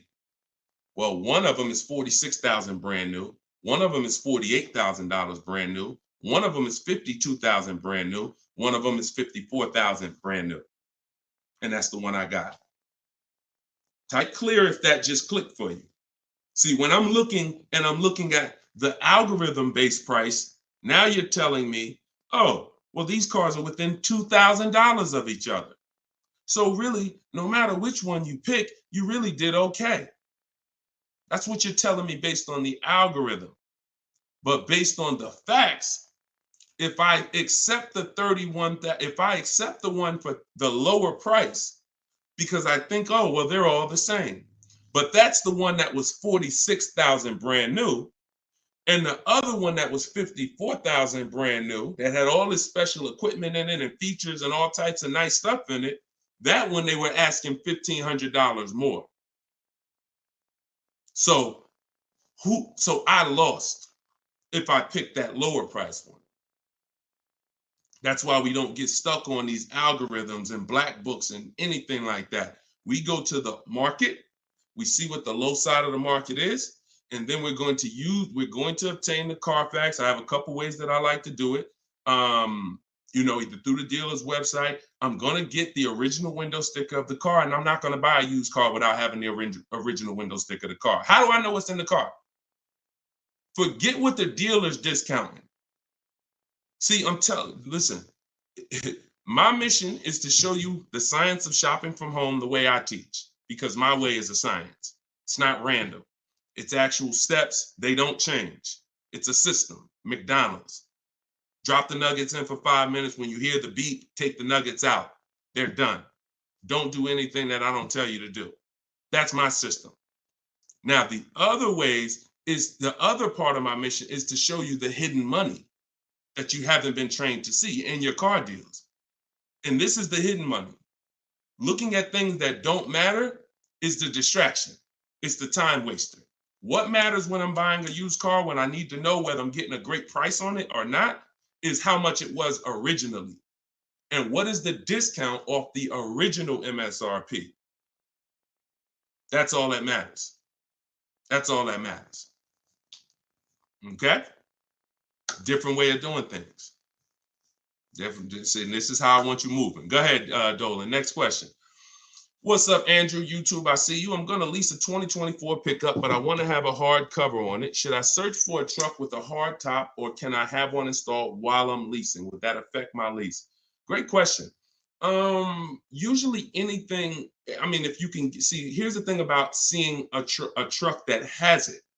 A truck that has it, that option is going to residualize into the lease. What that means is, if it's a $1,500 hardcover, you don't pay $1,500 for it. You pay the percentage based on the lease.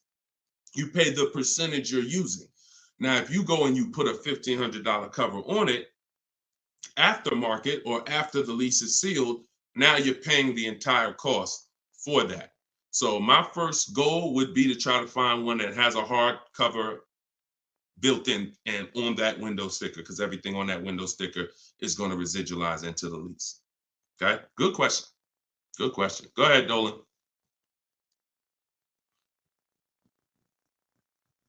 Okay, and we're live, y'all. Just so you know, I know some of you may have seen our broadcast because we rebroadcast these shows all day, but we are live. Today is our Wednesday 12 p.m. show and Eastern time, so you can ask your questions. We'll get through as many of them as we can. All right, Instagram, what's going on? When you negotiate a lease, are you negotiating the price of the car or the lease payment? Okay, so here's the format you're going to use when you are getting your lease offers.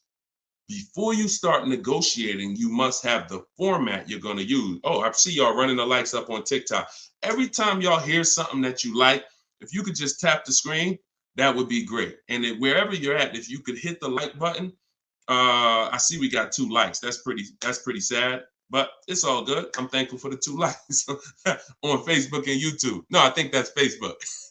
But anyway, a lot of you don't realize how important the like button is, because it sends an alert out. So anyway, we look, now they're running them up on Facebook. I gotta start asking for the likes on Facebook too. All right, so this is the format you're gonna use when you are okay. So let's say I'm purchasing a car, new car, used car. My format is always offers all in, taxes, plates, everything included. That's the format. Forget negotiation. If you have the wrong format, then you're gonna not be strong. You're not gonna be able to have a good, negotiation. So if I say I'm gonna negotiate the monthly payment on a purchase, I'm setting myself up for failure.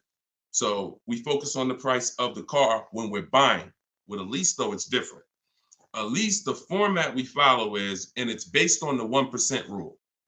The 1% rule is what was used to basically, the 1% rule was a judge for great lease deals since before I even got in the car business. I don't know how early I heard about the 1% rule, but the people who had been leasing, savvy leasers, people who knew their stuff, they knew about the 1% rule. So if your payment was 1% of the MSRP, no money out of pocket, then you just won. You stole the car. So great value. You're paying $400 a month for a $40,000 car, 3 years. You're paying like 15 grand. It's ridiculous to drive that much car for that low amount. Now, ever since so let's continue. Hold on. So that's the format we want to follow, because what we're now trying to see is it going to be a great deal? A steal, which is under 1%, is a steal. I call 1% to 1.5% a great deal, and then over 1.5% is a bad lease deal. So we're looking to see but we need to follow that formula, that format, so that we can judge. And what that is we get our offers with first month's payment total out of pocket. Listen, we do not say the word down payment anymore. I want you to eliminate down payment. When you're shopping, I want you to eliminate the word down payment, because who's had this happen? Be honest. You come in, you're talking to a car salesman, you're like, okay, I can put $2,000 down. Now, later on in that transaction, you end up finding out that the $2,000 down didn't include tax, didn't include the fees, and now they're asking you, well, how do you want to take care of those? Who's had that happen? Type me if you've had that happen. Oh, I thought that included everything. Now, I thought, 2,000 was like, or they'll look at you and give you a quote and say, okay, your quote is 2,000 down, X amount per month. And then you get up there and you say, hey, oh, yeah, it's 2,000 down, but you got to pay for your plates, and then you got to pay for the taxes, or do you want to put those in the payment? So whenever you leave these things to chance, you leave an opportunity for you to, be surprised, and we don't like surprises. So what we say is total out of pocket or total due at signing.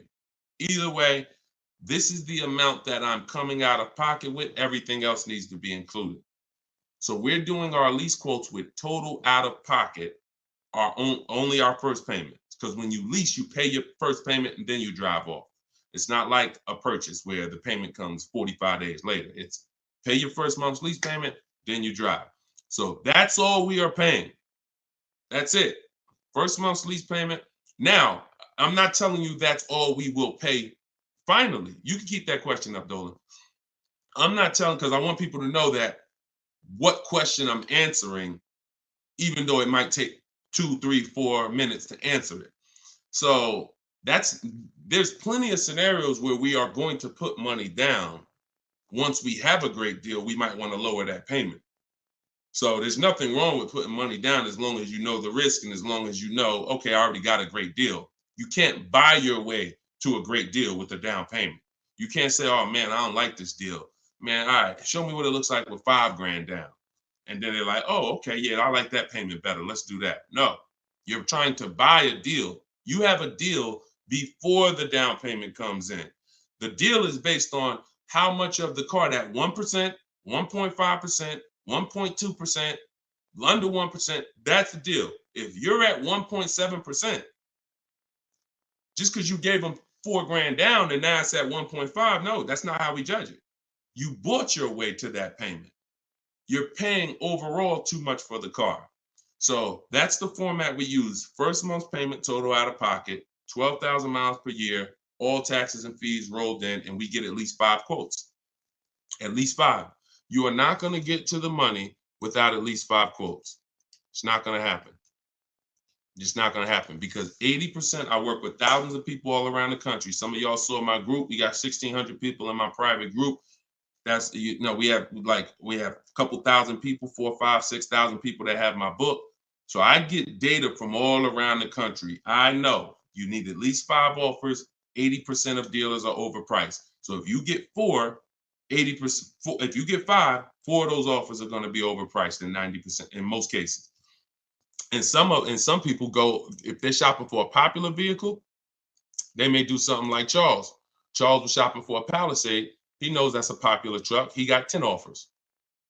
And when you use what's in my book, for all of you who like Deshone, I want that book. It's $24 if you get there for the 75% off. In there is my scripts, and it's the way we contact dealers online to get offers online. We always get our offers online. We don't talk. I'm not giving you scripts to say, hey, yeah, all right, I got to remember what Deshone told me to say. No, we are online. They're online scripts and templates, because if we talk, we're messing up. Whenever we're talking to a salesman about numbers, you're not following what I teach, because I'm never going to be in that position. I'm never going to tell somebody to be in that position. Everything we do is online, but you must get 5 offers at least. And you see, Charles got the Palisade, $48,000 truck, $597 a month. It's people on here. It's probably people watching this broadcast that's like, I got that same truck, Deshone, and I'm paying like 7, 8, 9. It is what it is. You need new strategy.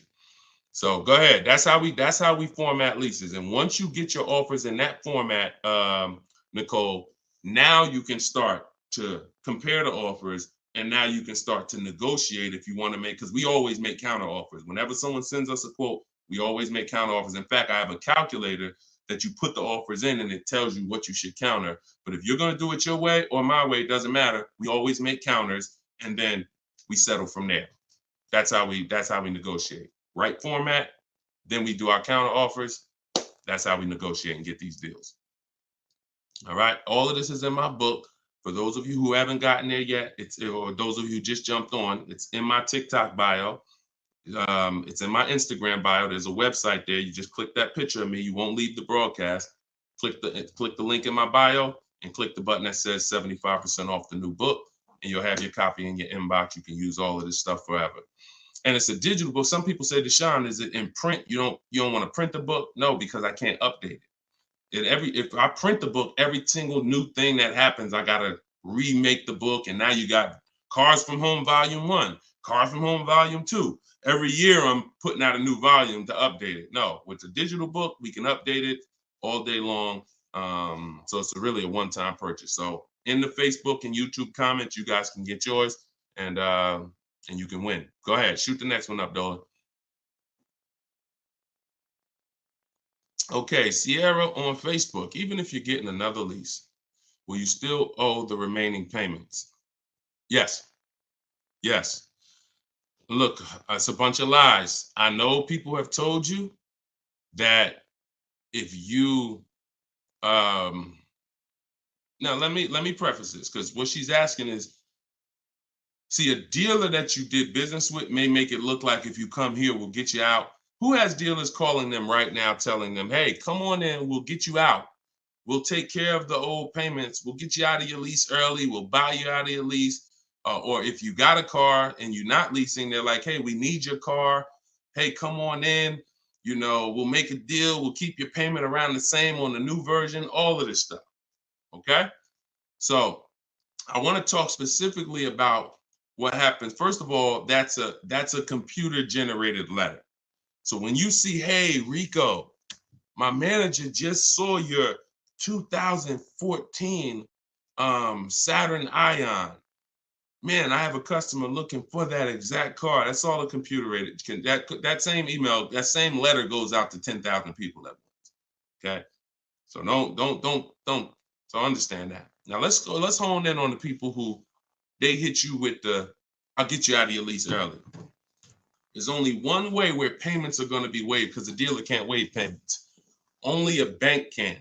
So if you're with Honda Financial, if Honda Financial decides they want to do some type of loyalty program where they waive remaining payments, and it's usually 1 or 3. The most I've ever seen when I was with Mercedes, there was some cars they wanted to get back. They did 5, but that was it. And that went away.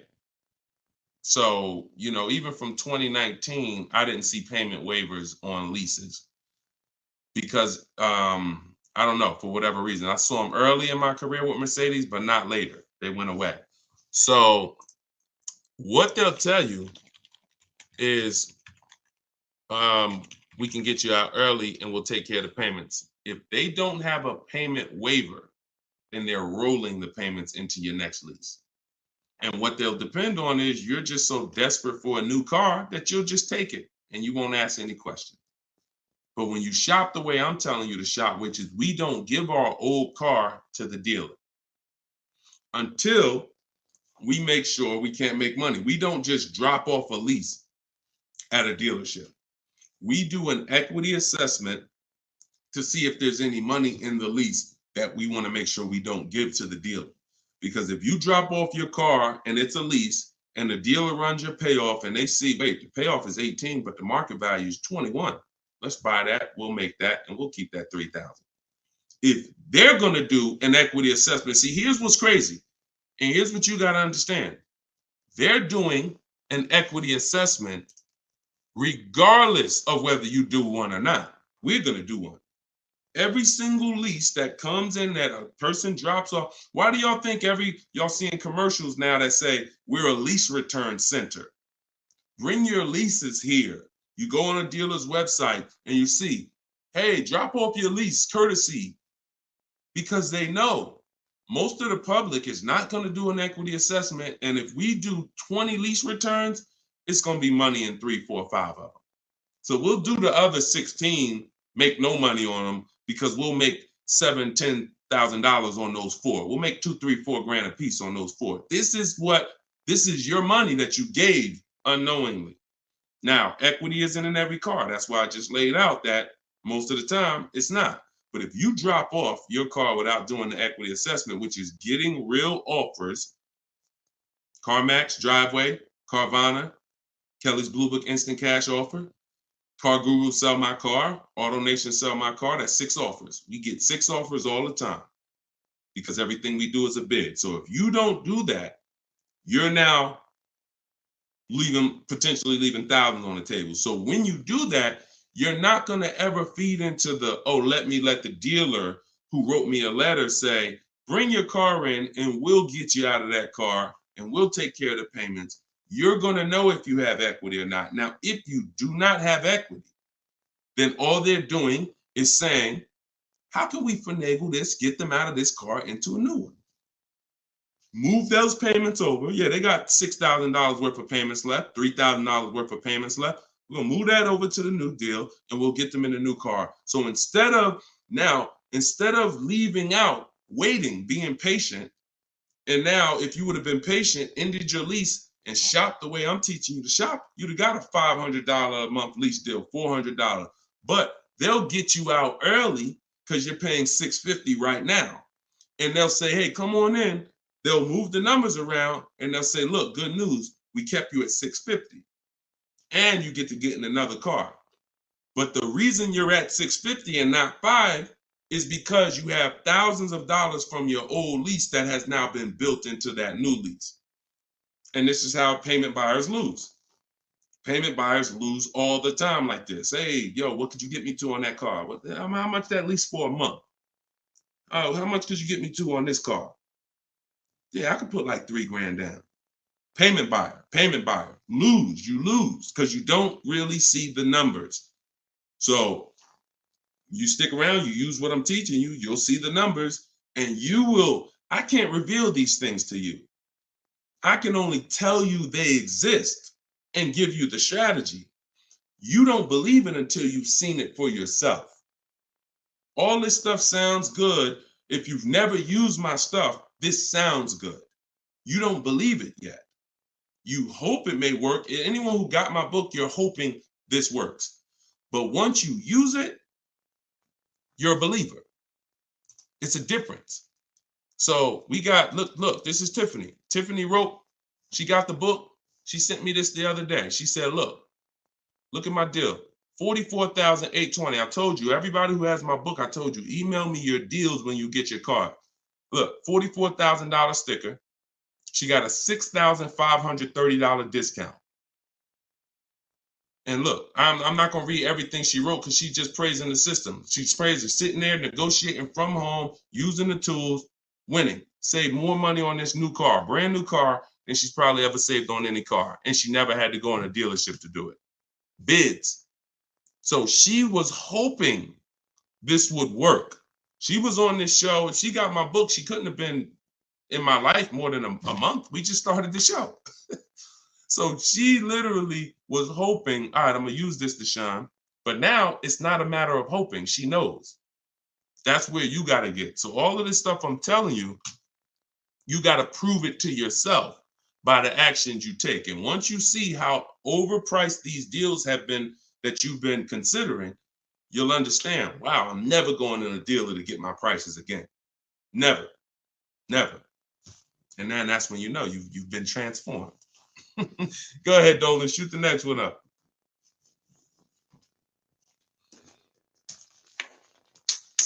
All right, Instagram. What's the best advice you can give to get the best deal on buying a car cash from a dealer? Forget how you're paying for it. Get bids. How you're paying for the car does not matter.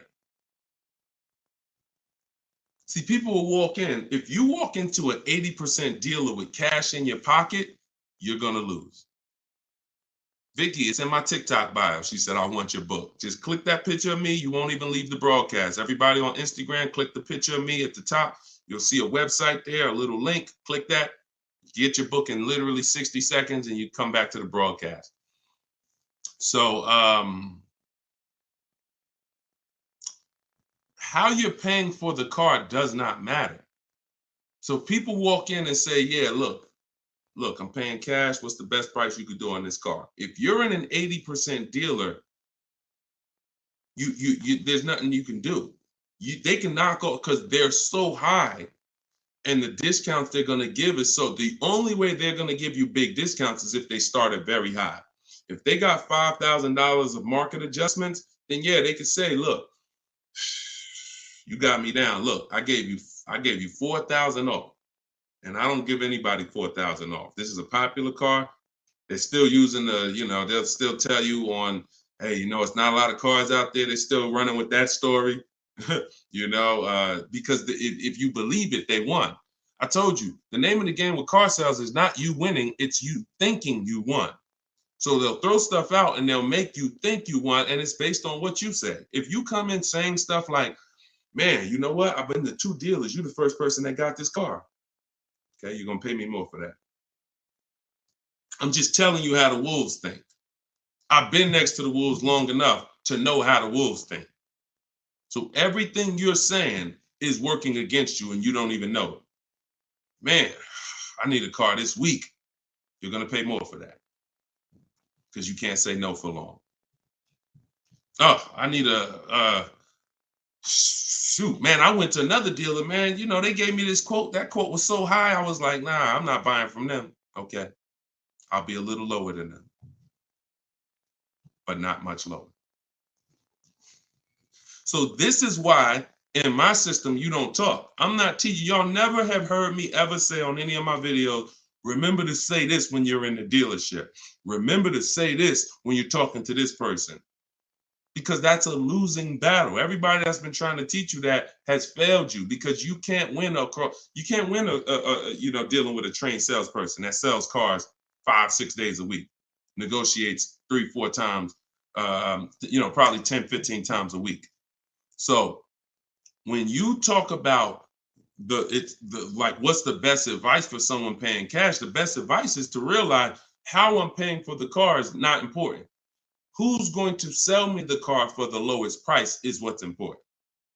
If I'm buying a used car, who's going to sell me this used car for the lowest price? That's what's important. If I'm buying a brand new car, which dealer out of all the Nissan dealers, I want a Nissan, which Nissan dealer is going to sell me this car for the lowest price? That's what's important. That's what's important. Separate the transaction, separate the acquisition of the car. And then I would tell you the same thing if you were talking about monthly payments. Monthly payments is not important. What's a good monthly payment on this car that I want? Before you think about the loan that you're putting on the car, which is what you're talking about, which is why we separate our transactions. We get bids when we sell our car because we don't trade. We get bids when we're buying our cars. We get bids when we're getting our loans. Separately. See, car dealers have taught you to give them 3 transactions. You're going to buy a car, you're going to trade your car into us, and you're going to give us the loan. That's 3 transactions. There's money in each one of them. So any transaction that there's money in, we're bidding it out. So if you were like, hey, what's a good monthly payment on this car I'm looking for? I would be like, monthly payment is important. The loan isn't important. The dealer who's going to sell you the car for the lowest price, beat all their competition, give you the largest discount. That's what's important. Then you drop the money.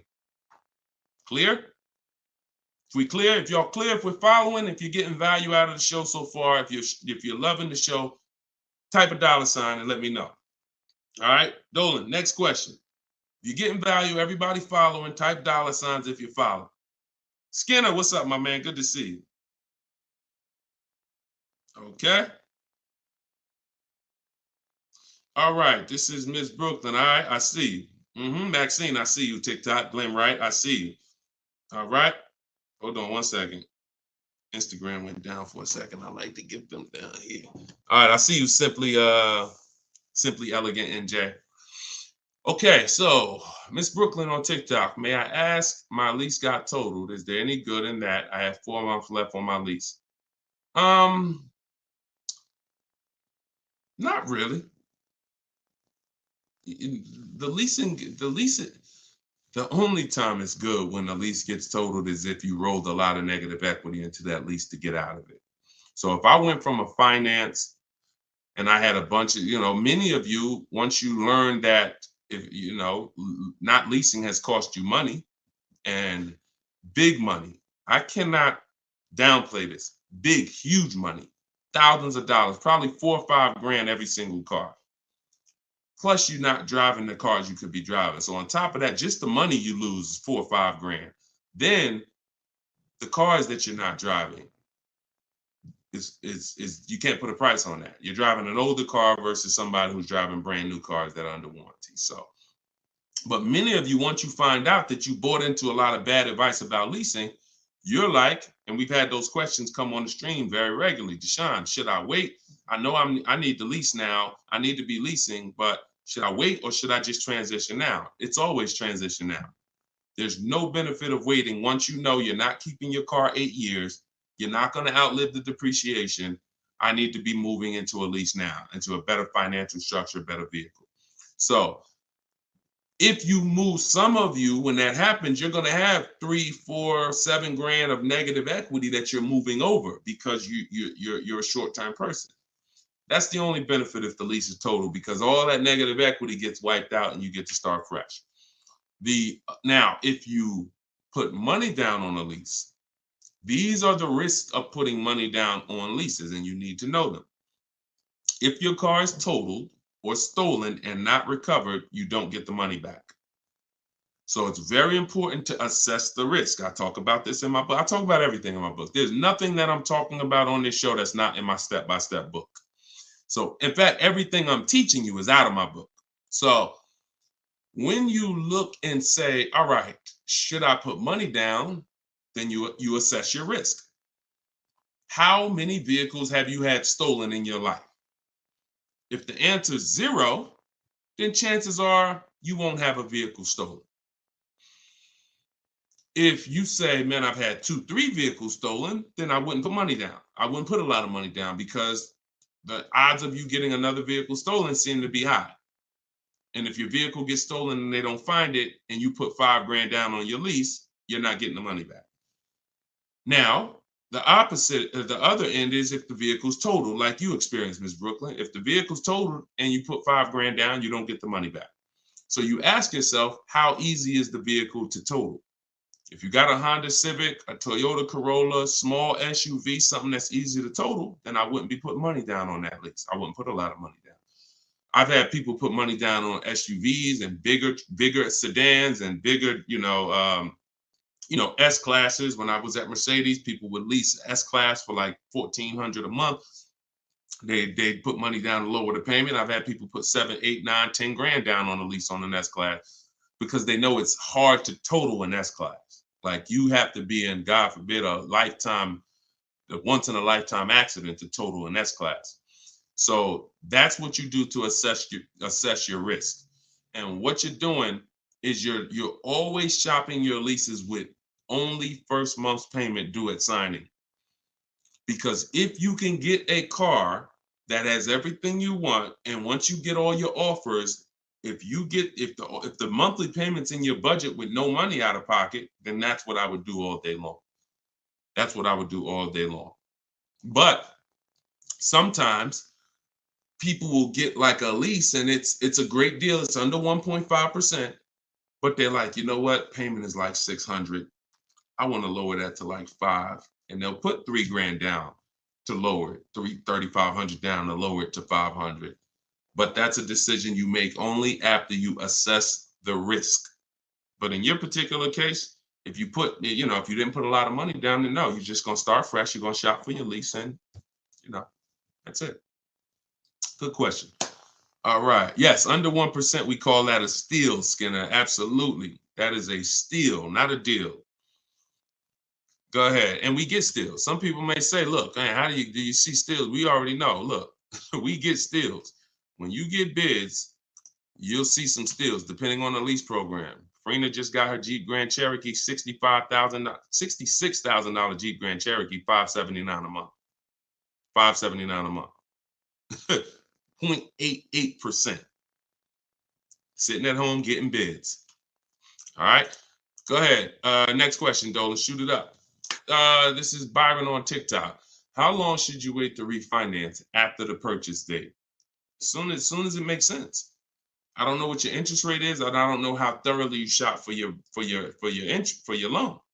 If you use the bank bidding war, we're letting 15, 20 people run our credit within a 48-hour period. So it only is going to weigh on our score like as one hard inquiry. So if one hard inquiry would have lowered our score 10 points, those 15, 20 inquiries will lower our score the same 10 points when the window closes. So if you shop like that, then no, you're not going to refinance in a month because you shop the market so thoroughly, the potential for you saving in the short term is not going to be there. But if you didn't, then yeah, you might be looking now and see that there's people who can refinance you for a lower rate. But again, the reason I don't like doing that, if you just got the car, because now you're talking about, potential more hard inquiries. But what are you going to do? If you think you could get a lower interest rate refinancing, I go online, type in refinance car loan online and see, I think Lending Tree, Nerd Wallet, they have a couple resources that they recommend and see if you can save money. I'm refinancing if I could save money, if I could drop, because look, on a $30,000 loan, if you got $30,000 that you owe, if you could drop your interest rate by 1 point, that's probably $1,000. So, I mean, if you're not taking the shopping of your interest and your loans, that's why we bid this out. In my book, not only, and I have a section when I send it, it's called the Bank Bidding War. So I haven't combined it into my book yet. But for those who are financing, I'm going to restructure the book. Again, another update coming of the book, because that's what we do. And I'm going to add the Bank Bidding War to the book. But I don't want you, if you go online and you see that you can refinance and you can drop your interest rate, then do it. But I always tell people, don't just take a long loan, because what they'll try to do is tell you and what you can fall for. Because if you just get hung up on the monthly payment, they'll tell you, well, if you take a 5-year or 6-year loan, refinance it to 6 years, your payment goes from $490 a month to $350, and you're like, okay, give me that. But if you've already been paying for for a year, now you refinance for 6 years, now you got 7 years. So you want to look at the total amount. So here's the rule of thumb that I like to follow. You can use it if you want. You're free to do what you want, but I think it's a good rule. You refinance and you take the highest payment you could afford at the new low interest rate. So if you could afford the $500, no problem, then take the $500. That might be 4 years. If you could afford, don't go to the lowest payment. Go to the highest payment you could comfortably afford, because that's going to give you the shortest loan. And other than that, that's it. That's it. Go ahead, Dolan. Kevin from Instagram, what's going on? Does your credit score guarantee you a great deal? No, absolutely not. There's tons of people for the last 3 years. Strategy guarantees you a great deal. Strategy. We get below market deals. There's no one using what I'm teaching. There's no one using what's in my book that's following my strategies and that's not getting below market deals, because we see the market. You can't get below market deals if you don't even see the market. How you going to get below market deals? You got one offer. You got 2 offers. You get what I'm saying? How do you know what the market is?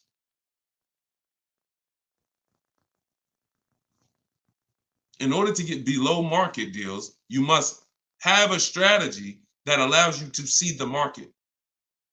see the market offers, see the widespread, look at used cars and say, man, this is everything within 100 miles of me, narrowed down, blah, blah, blah. I see the market. So, and there's people with not great credit that are going to use the strategies to buy at a below market price. So strategy is what gets you below market deals. You can have great credit all you want. You have no strategy, you will pay market value or higher. Because below market deals are reserved for the people who have the strategies to get them. Nothing to do with credit. Nothing to do with credit. I tell you, if you have bad credit, your goal should be the only people I'm overpaying, and I'm not overpaying because it's all I qualify for, is my loan. My bad credit is not between me and the dealer I'm buying my car from. My bad credit is between me and the person who's lending me the money to buy the car. If below market price on this car is $18,000, if I don't have any strategy, then I'm going to go in and I'm going to buy it from them with bad credit and end up paying 21 plus the high interest rate, bank fees. And not only did I overpay for the car, but now I'm paying 15, 20% interest. That's what most people do. No strategy. So people with no strategy get killed two ways if they have bad credit: the loan and the price of the car. But when you have strategy, the only person who you should be paying more than average is the person who lent you the money. But they should be looking at you and saying, you got a great price on the car. Goes back to what I said about 15 minutes ago on separating our transactions. We separate our car purchase from our loan. The dealer who's going to sell us the car has nothing to do with the person who's giving us the loan. These are two separate bids. So my loan, because my credit's bad, is going to be a higher interest rate. Understandable. But I'm going to use the bidding system, get multiple offers, and I'm going to get a great price on the car. Separate. All right. It's a good question. It's a good question. And I'm sure a lot of people had that same question, Kevin. Go ahead, Dolan. All right. Appreciate y'all running the likes up on TikTok. If y'all can keep tapping the screen. Thank you, Ambitious73, for sharing the broadcast. Shout out to the sharers on Instagram. Y'all see next to the comment section, there's something that looks like a little paper plane. If you hit that, you can share this with a couple of your friends. You should certainly be sharing this with your best friend because they might not be friends. I'm going to be honest with you. If I had a friend and he was watching this stuff, shopping for cars, and didn't tell me about it, and I went out and I just went and if there was this new way to car shop to save all this money and he didn't tell me about it, I'd be a little upset, especially when I bring my car home and realize, dag, I overpaid for it, $5,000, $10,000, or dag, I ain't even know about leasing. You know, my parents told me, man, I should never lease. Oh, you don't listen to this guy, Deshone? Nah, man, I don't lease stuff. No, you need to listen because if you're not keeping cars 8 years, he's going to show you why you're overpaying by thousands of dollars by not leasing. It's not even close. Oh, for real? All right, I'll watch him. Then next thing you know, he's seeing me, but he bought a used car last year, or he bought a car that he's now in a finance with, and he's like, man, how long you been watching this guy? Man, I've been watching him for 2 years. You couldn't tag me in a video? You couldn't tag me how many people come on my stuff and say, Dad, I wish I would have saw this before I got my car. We're trying to prevent that. I don't want your friendships destroyed. Not only am I trying to save households financially, I'm trying to save friendships. All right, go ahead, Dolan. All right, we got the next one up. Jason, should you use MSRP minus dealer incentives to calculate the 1% rule or the MSRP without the incentive? Nope. MSRP. I showed y'all this the other day. I'm going to show y'all this again. Well, I showed people on the broadcast the other day, right here. Just let me remove that question so everybody can see it. Just take that question down real quick, Dolan, so everybody can see this window sticker for me. All right. See right here? Total MSRP. That's what you use. That's what you use. So the reason why you're using the total MSRP is because once you use if you're on TikTok, you'll see it on the rebroadcast because we rebroadcast these shows throughout the day. Once you see the MSRP the percentage is what's going to change based on the offer the dealer made you. We do not change the, we don't calculate our formula based on the selling price, because the selling price, when it's adjusted, it's going to change the percentage overall. The selling price is what's going to dictate whether it's 1%, 1.4%, 1. So the selling price, once you take the monthly payment and divide it into the total MSRP, it's going to tell you, okay, who gave me the biggest discount? The lower the percentage, that's the dealer that gave the biggest discount. It's reflected in the percentage. So we don't have to adjust the MSRP. The selling price, if they took $15,000, look, they took a crazy amount of money off for Greg, $56,000 MSRP. He got a 0.9% lease. Matter of fact, let's look at Kimberly. Kimberly, she got a Maserati. She got a $91,000 vehicle. She ended up getting over 20 grand off. Over 20 grand off, getting bids, saving more money at home than everybody saving in dealers. Can't get these types of deals in dealers. So $86,000, then she got $66,000 offer. So they were taking $20,000 off. And then the car that she ended up getting was this one. And look, when you see 1%, when you see a low, that means all that discount that they took off is reflected in the percentage, because the percentage is what you are paying relative to the MSRP. So no, always use the total MSRP like I just laid out. Okay, that's the formula. All right, go ahead, Dolan. Great questions today. We're getting great questions every day. I'm enjoying it. TikTok. Do you have to repurchase to get the book updates? No, you don't, Youssef. That's why it's a digital book. Example, Room went out of business a little while ago. Room used to be in our bids. When we sold our cars, the equity assessment, Room was in there. When we bought a used car, Room was in there. So they were in our bids for the marketplaces and for our selling our cars.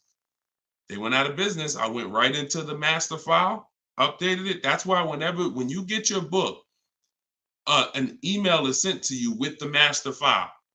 You don't want to ever lose that email. Even when you download the book to your computer or your phone, don't delete the email, because the email is what I update that will actually be what you refer to. So when you come back a year from now and you use it, you'll see, oh, shoot, this is different.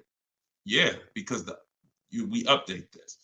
So yeah, once you get it, that's why it's a digital book. That's why I didn't print it.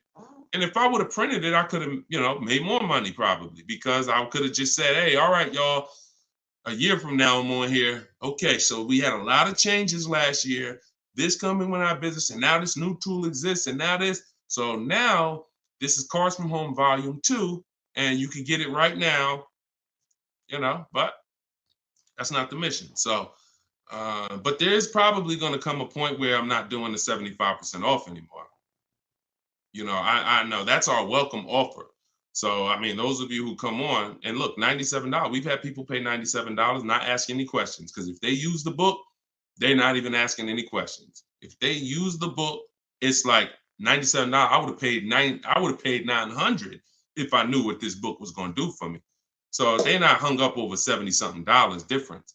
But I will at some point probably do away with the 75% off offer once we really launch and get enough books out there in the marketplace. So, but for now, you can get yours for 75% off in my TikTok bio, in my Instagram bio. It's my new digital book, Cars from Home, 7 Steps to Saving Time, Money, and Avoiding Dealers. Here we are on Goodreads. Thank you to everybody who's reviewed the book. And if you haven't reviewed the book and you used it, please go to Goodreads and add to our 5-star reviews. I appreciate you. And then we have a comment in YouTube and Facebook in the comment section where you guys can get yours. Or go to DeshonesBook.com. Get your 75% off before the timer expires. You got 30 minutes. All right, go ahead, Dolan. Valerie on Facebook. In leasing cars, can I do personal modifications? Great question. I'm an amputee. I have to drive with my left foot, so I need a left gas foot accelerator installed in order for me to drive. Can I do that modification on a lease car? That's a great question. Anything that can be restored back to factory, then you can do it. Like if you are going to, now you tents, they don't require you take off tents because some people like, that's a serious question. Can I tent my car on a lease? Sure. They don't usually sweat tents. But things that really like are changing the makeup of the car like this, it depends on if this is removable or not.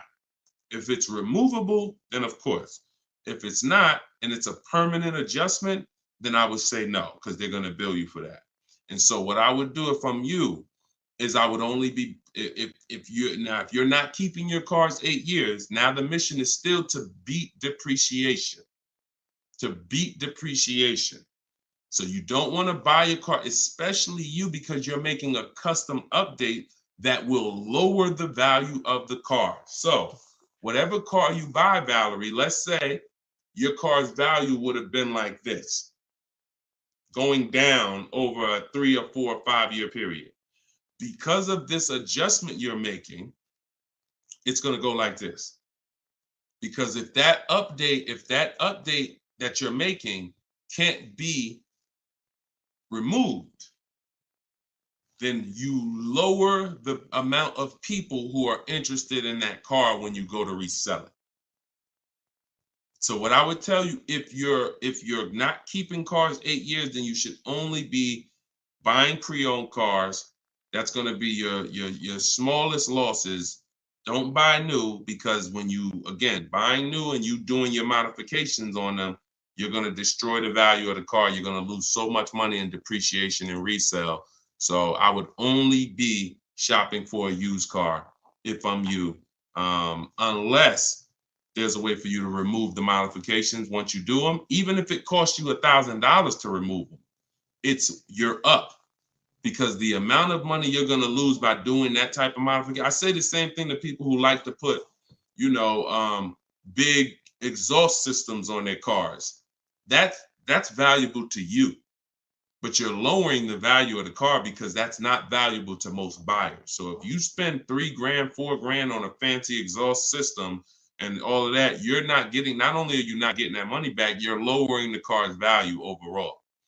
So in your particular case, that's what you do.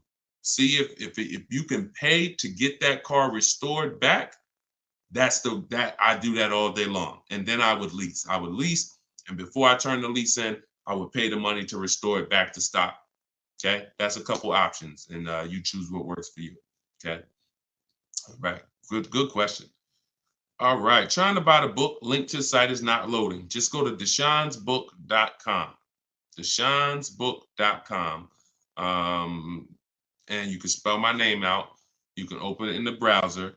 I'm not sure why we got a lot of people that go to TikTok and get their book. So I haven't heard that, but if you're having issues, then don't let small obstacles stop you. Just go to deshonsbook.com and get you 75% off. Okay, this one is from YouTube. Is it better to get a loan from a bank that you choose, or is it better to use dealerships bank? We get bids. So I created a process called the bank bidding war. Now there's so much money in your loans. There's companies that want to give loans. They don't sell cars. So that should tell you something. If there's plenty of companies in this world that want to loan money, they don't sell cars, then that should tell you there's a lot of money in the loans. So what we're doing is we're doing a bidding war, because everything we do not shake hands with anybody without a bid on anything. I'm not giving my old car to you without a bid. I'm not getting a loan from you without you winning a bid. I'm not buying a new or used car from you without you winning a bid. So we're not doing the bidding process until after we find the dealer who's going to sell us the car. Once we find the dealer who's going to sell us the car, won the bid, one dealer who says, okay, I beat all my competition, now we're buying from them. We are going to lock up that car with a deposit, and we're going to go home and we're going to start the bidding war. So the bidding war is 3 rounds. It starts before we look for the car, because we want to see if there's any special interest rates. So if I'm shopping for a car, round 1 of the bank bidding war, this is also in my book. And as I said, when you get your book, you'll actually see I'm sending you 2 files. I'm sending you the book. I'm sending you the bank bidding war blueprint separately, because I haven't added it to my book yet. But Round one is to see if there's any special interest rates, because if the car I'm looking at has a 0% interest rate from the manufacturer, or 0.99% or 1.99%, everything else is eliminated. There's no reason for me to look anywhere else. Now, we always have to see what the term is, because sometimes they'll say 0% for 36 months. That's not going to work for most people, because that loan is going to be too short. Payments would be too high. So we got to look at the term. But if we see they have 1.9% for 60 months, or 2.99% for 72 months, this is really going to, no bank or credit union is going to beat that. So that's round one. Now, most vehicles are not going to have that. So then we do what we just said. We're getting the bids. We're finding a dealer that's going to sell us the car for the lowest price, win the bid. Once we do that, we lock our car up with a deposit. We come home. That's where we start the bank bidding war process. So we're going to go online. We're going to call our bank, our credit union, do all these offers, let all these people access our credit with a hard pull. And then we're going to get the bids in round two. Whoever gets the lowest bid, they win round two. Then we call the dealer and we say, hey, this is what I got. If you guys can beat it with one of your banks, I'll do the business with you. That's simple. That's the bidding war. And see, when you do bids, when you follow my process, you eliminate any buyer's remorse. There's two types of buyer's remorse. You bought a bad car, so we have boundaries that we use to not buy bad cars. But then the other buyer's remorse is I overpaid. And not even I overpaid, it's the wondering if I overpaid, that mental torture.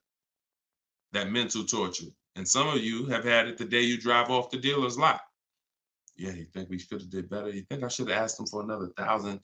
I feel like I should have at least asked them for another 1,000. Yeah, I feel like this. You think the interest rate is okay? Mental torture, buyer's remorse, early buyer's remorse. That's eliminated using what I'm teaching you. When you get bids, it's guaranteed. We guarantee we get the most money for our old car. We guarantee we get the best price in the market on our car we're buying. We guarantee we get the lowest interest rate. It's guaranteed. It's a totally different thing. And the only way we do it is through bids. So that's the bank bidding war. And even I think who used it? I think Tiffany, when she wrote in, she would say something. That's what she was writing about in the end of her email she sent me. Send me your deals, y'all. I always want your deal. I say when you use this stuff, you use what's in my book. Email me your deals. You'll have my email, because when I email you the book, you'll have the email you can send your deals to once you get them. But this is what she said. She said, we received a check from our credit union, $41,000. We let them know we had a check, but their finance person, look, straight out my book. But if their finance person could get us a better rate, we would go with them. The dealer bought us a better rate, half our interest rate. But the bank they chose wanted $1,500 down, so we said no. So that's it. So she took round two of the bidding war, came in and said, look, if you could beat it, you got it. They said, okay, we could do half the interest rate, but you need money down. Okay, no problem. That doesn't work for me. So that's in control. That's like, okay. And there's going to be some scenarios where the dealer says, look, I can't beat it, but I can match it. And in which case you save all the paperwork. You don't have to go through that with the bank. So, and it's the guaranteeing of knowing I got the lowest rate in the market, because I had 15 banks competing, not one dealer who was shopping it. So total different thing. All right, y'all. I see we got a lot more questions. Shout out to the sharers. I see some new followers. If you haven't already, subscribe on YouTube. We got some new things coming for YouTube very soon. Some things that's going to help organize the show and help you reference things and see questions and break them down so you can actually reference your question. So YouTube is what allows us to do that. But we're live on all 4 platforms when we do the show. So whenever you see the banner above me, you know we are, we're replaying it. You can tell your friends about it, because some of you can't make the whole show. You got to go to work, or your friend, you can tell them any time of the day. We're usually rebroadcasting these shows, but the banner also will show when we're going to be live. So the good thing about it is you see in the banner, we'll have the live shows so you can actually see when we're live and you can join us. So this has been our 12 p.m. show. Everything we taught today is out of my new digital book, Cars from Home, 7 Steps to Saving Time, Money, and Avoiding Dealers. You can get your copy for 75% off for 30 minutes. If you visited the website, the timer started. So once you visit, that timer started. Once it goes to zero, the price is $97, which is still a great price. But if you haven't been there yet, you can get your copy for $24 at 75% off in my TikTok bio, in my Instagram bio, or pinned in the YouTube and Facebook comments. And we'll put the banner back on here for those of you who are watching us on TV. You can just scan this with your mobile camera and you can get your 75% off. But great job. Listen, great questions today. Make sure you are sending me your success stories so I can bring them onto the show, just like Tiffany. If you haven't already, go to goodreads.com and you can post. We just got another review on goodreads.com. So add to our 5-star reviews. Tell us your story so that we can keep getting this message out and the people who want to learn strategy can keep getting it. All right. Always a pleasure. God bless y'all. I'll see y'all on the next stream.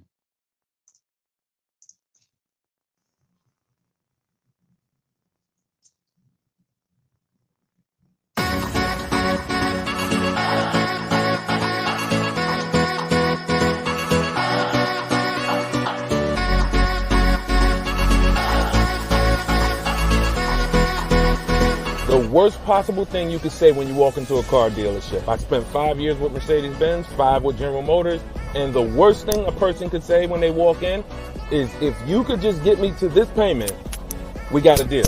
So your loan's probably still like 19, which means you got to pay to get out. You're upside down. It's called negative equity.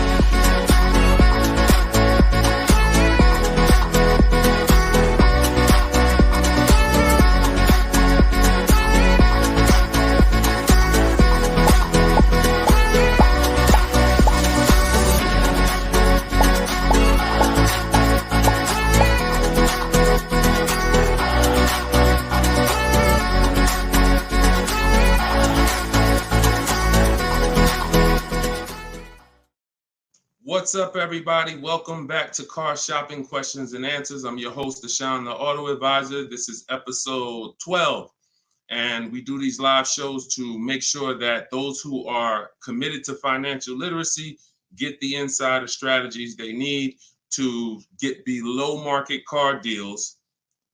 And the only way you're going to do that is by using strategy. So that is what we teach here. I am all about giving you the simple strategies you need to sit at home and let dealers bid for your business, let banks bid for your business, and let people bid for the cars that you're going to sell, not trade. And that's what we do here. So for those of you who don't know me, my name is Deshone the Auto Advisor. I spent 14 years in the car business. And since 2020, my mission has been to create smarter car shoppers, buyers, and owners. So if this is your first time ever seeing us on a broadcast, could you type the number 1? What's going on, Lisa Jane? Good to see you. I appreciate it. Hey, you're the best. I appreciate it. Listen, you keep using what I'm teaching, you're the best. I just love people who are committed to their money, because the wolves, the 80% of car salespeople who you deal with every day, and you don't know how to find the best car salespeople to deal with, those people are committed to their money. One thing about the wolves and the sharks is they are committed to making their 15, 20, 25, 30 grand a month, and they do not care who gets in the way. When you walk in, you're a casualty of war if you don't know what you're doing. So that's what we do here. So you guys can start typing your questions. I do have my man Dolan in the back moderating. He's going to bring your questions into the show. And if you're watching and you see the banners, that means this is a rebroadcast. But if you don't see the banners, we're live. And right now we're live. This is our Wednesday, 7 p.m. live stream. Okay, so once we get a couple questions, my man Dolan will bring the first one in. We'll get the show on the road. But the simple housekeeping, for those of you who don't know, I am the author of the new digital book, Cars from Home. We're rated 4.94 on Goodreads.com. Thank you to everyone who's reviewed the book and used it. I want you to email me your deals when you pick up your cars. See, what I want from you guys is to be excited about the deal. Right now, most of you are ashamed of your deals. So that's just a fact, because you wouldn't email. And I'm not in the business of telling people they got bad deals. But once you start using what I'm teaching and you start getting bids and shopping the easy way, you'll love to share your car deals. You'll be sharing your car deals with anybody willing to listen. And that's what I want. Okay, so As part of our welcome launch, you can get your copy of Cars from Home, 7 Steps to Saving Time, Money, and Avoiding Dealerships. It's 75% off in my TikTok bio for 30 minutes, in my Instagram bio for 30 minutes, or if you're on YouTube or Facebook, you can click the comments we have pinned for you and you can get your copy for 75% off. You won't pay the normal $97. You'll get it for $24. So Dolan, if you could, matter of fact, I'll throw the banner up. Dolan, you could throw the first question up and let's get the show on the road. Okay, this one's from TikTok. Miss SPM Clark, how are you? Is it a good time or season to buy a vehicle? That's a great question. Is it a good time? And whenever you hear a question that you like, that y'all running the likes up on TikTok already. Shout out to everybody tapping the screen, running those likes up. I appreciate you all. That's a great question. Is this a good time or season to buy a vehicle? There's no bad time. I'm going to tell you why. What you're depending on is to be positioned to find a dealer who really wants to move a vehicle. Now, 80% of dealers are overpriced. I'm going to continue to say that. Now, the reason I know that is because since 2021, I've worked with 1,600 people in my coaching program and probably another 5,000, 6,000 that have my book already. I know the data. When we're looking at offers, 80% are overpriced. So you need to know that 80% of the dealers that you're dealing with, 80% of the dealers in this country, if you're driving down the highway, 80% of the dealers are overpriced. They don't all have the same prices. I know you may have been taught that, oh, every dealer is the same. They're all different. They're all competing against each other. So you now use that to your advantage. Marketing tells you when does the marketing tell you is the best time to buy a car? We got a good number of people on here already. Make sure you stay by your keyboards because if this is your first time on the show, you'll see we ask questions and then I need you guys typing fast so that we can keep the dialogue going fast. When does the marketing tell you the best time to buy a car is? Okay. Brighten up my light while y'all do that. Hold on. I'll be looking at your answers. Okay. New year. Yep. New cars. Okay. When cars come out. Okay. End of the year after September. Okay. End of the year. I see you, Jamie, on Instagram. Okay. So that's the busiest week of the year. You go into any car dealership, it's a zoo. Now imagine that. I want you to put yourself in the car dealer's shoes. If you knew that you had customers trained so well that by that last week of the year, the place was going to be a carnival. And that's the end of the month is like that too. Holiday, President's Day is like that too. But here's what I want you to think about, because that's just a myth. There's no better deals. So there's some people that are buying cars during the holidays overpaying for them. Because here's the thing, you got a line of people behind you. If you're at home shopping, that's different. But if you're in the dealership, think about it. You got a line of people behind you, 10 people. So when the salesman's talking to you, it's like, I don't even have a lot of time, right? Salesman doesn't have a lot of time to talk to you. Listen, Bernard, listen, man, I'm making you a good offer. You see the place is packed, man. You know, I would take it if I was you, but you know, we really don't have the time. You know, if you wanna think about it, you're more than welcome. There's no guarantee the car's gonna be here when you come back. Psychology working all against you. I told you, if you've been on the stream before, you know the name that you winning is not the important part in a car dealership. It's making you think you're winning. So when you want to be in a car, this is when you want to be shopping 3 months before you need to have a car. And I'm going to tell you why. If the place is a carnival, there's no reason to give cars away. There's no reason. Why do I want to do a big sale? Why do I want to discount the cars if the place is packed? There's 3 customers for every car that I have. It's a marketing game. Now, the opposite is true. You got to think about this. On the 3rd of the month, when the place is empty, 10th of the month, dealers looking at I remember we used to look at our numbers, right? Because everyone makes you think dealers only think about their numbers at the end of the month. Go at the end of the month when dealers want to hit their numbers. Don't you think dealers want to hit their numbers on the 10th? Don't you think if we have to sell 250 new cars and we look on the 10th of the month and we're like, oh, we only got 70 cars sold. We're not tracking. We're not pacing good. We look like we're going to fall. We only got 50 cars sold. Oh, this is a horrible month. Anybody who sends in an internet inquiry they're like, oh, look, we're behind. There's not this magic thing where it's like every month at the end of the month, the last 3 days, dealers are pushing to hit their numbers. Some dealers hit their numbers 5 days before the month is up, 3 days before the month is up, which means you come in at the end, we already hit the numbers. But again, it's a game of psychology. So what I'm teaching you is to understand, I was in that game for 14 years. I was very good at playing the game. Now, I'm not going to lie. I wasn't a person who lied. Anybody who knows me from New Jersey knows anytime, the way you guys see Deshone, there's a couple people who, since, we've gotten over 2 million followers now across all these platforms. So God has blessed me. But there are people who know me. They dealt with me.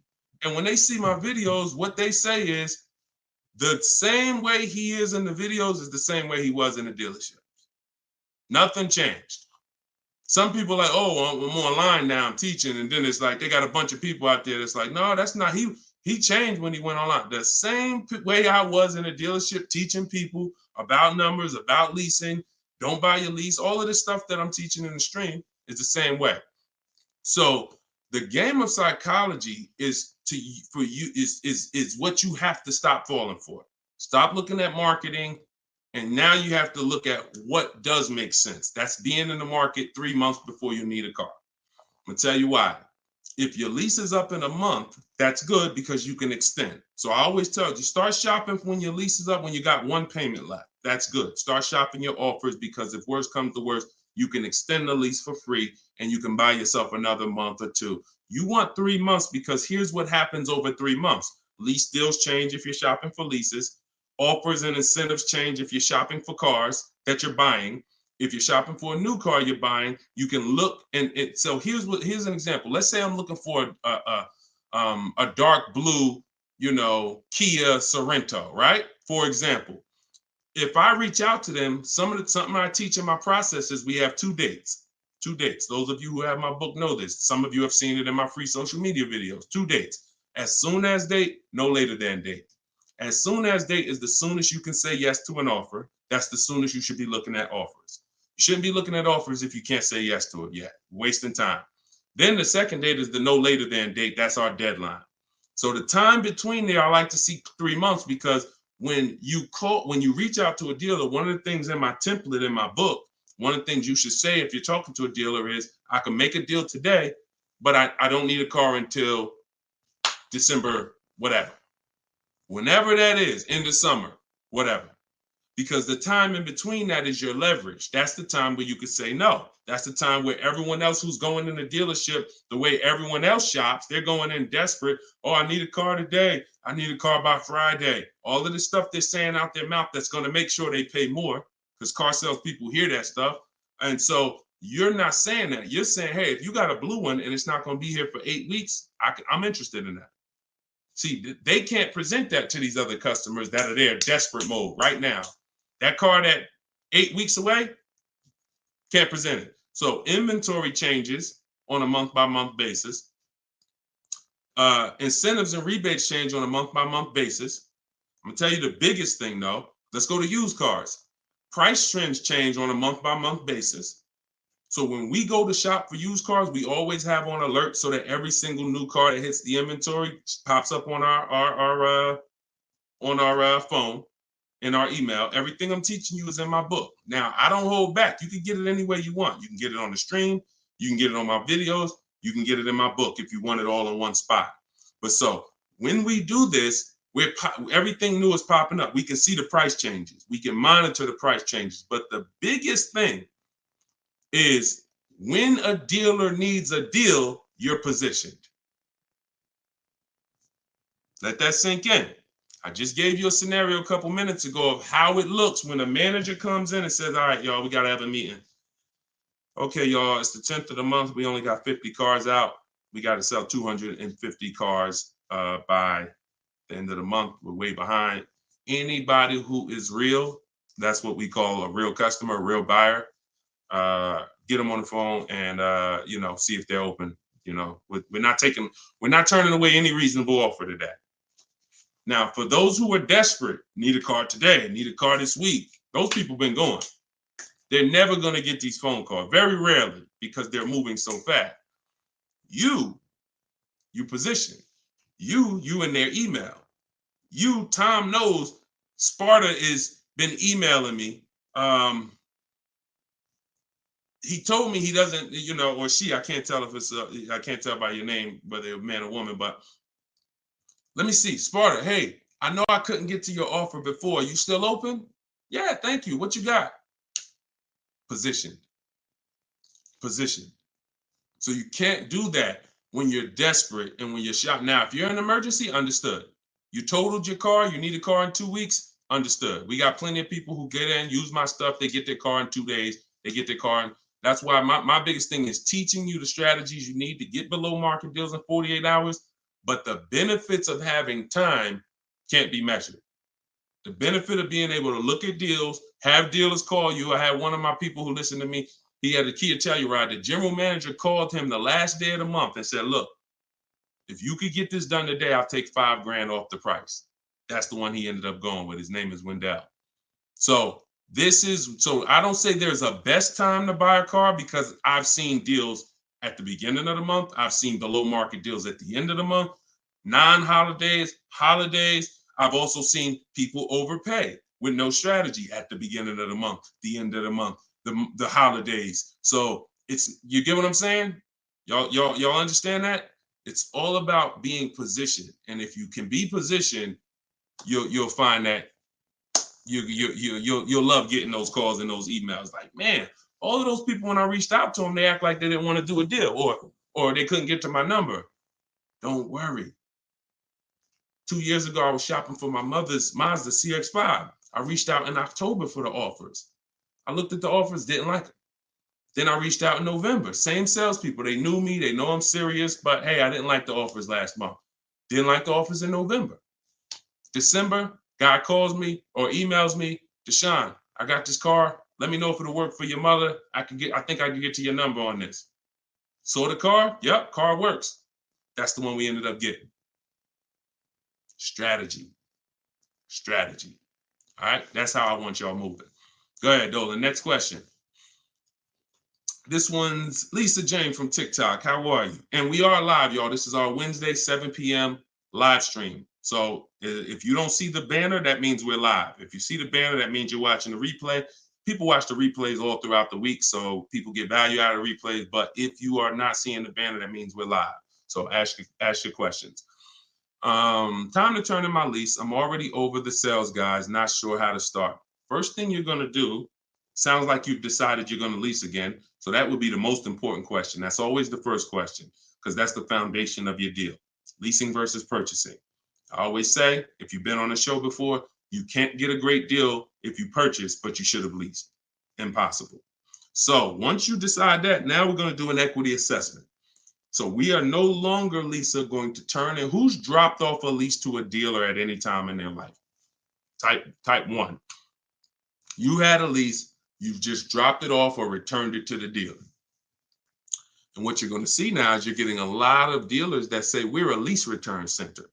Down your lease for you. Even sometimes it's not even their brand. They sell Hondas and they'll say, hey, bring any lease and we'll return it. The reason they're doing that is because they're going to do an equity assessment. So the reason why right after you decide whether you're leasing or buying, that's my process is 7 steps. That's why my book is called Cars from Home, 7 Steps to Saving Time, Money, and Avoiding Dealerships. Step 7 is delivery. That's the end. But the first step is lease versus buy, 8-year rule. Second step is equity assessment because you need to understand that every time you give your car to a dealership, either dropping it off on lease or you trade, they're assessing your equity. They're assessing the position of what the vehicle is worth on the market. We do that. We never let the dealer do that before we do that. And the only way we do that, we don't use Blue Book, we don't use Black Book, we don't use any algorithm sites. We have a huge advantage with cars we don't have with houses. That's we could get offers. We can get real offers. Imagine being able to, at any time, if you're a homeowner, literally get no obligation offers on your home. You could just put your home, you could just go to buyers and say, here, this is the kind of house I got. And you could get multiple offers. Hey, I'll pay this for it. I'll pay this for it. I'll pay this for it. That'd be amazing, but you can't. So all they have with homes is algorithms, Zillow, Zestimates, and all of that. With cars, we can get real offers from the people who compete to buy cars.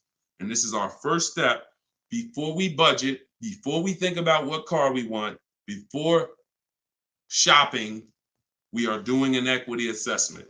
So what that looks like, Jane, is you're going to call your leasing company and you're going to get the payoff. There's two types of payoffs, a customer payoff, a dealer payoff. Depending on the brand, sometimes they're the same, sometimes they're different. Sometimes the dealers don't have to pay taxes.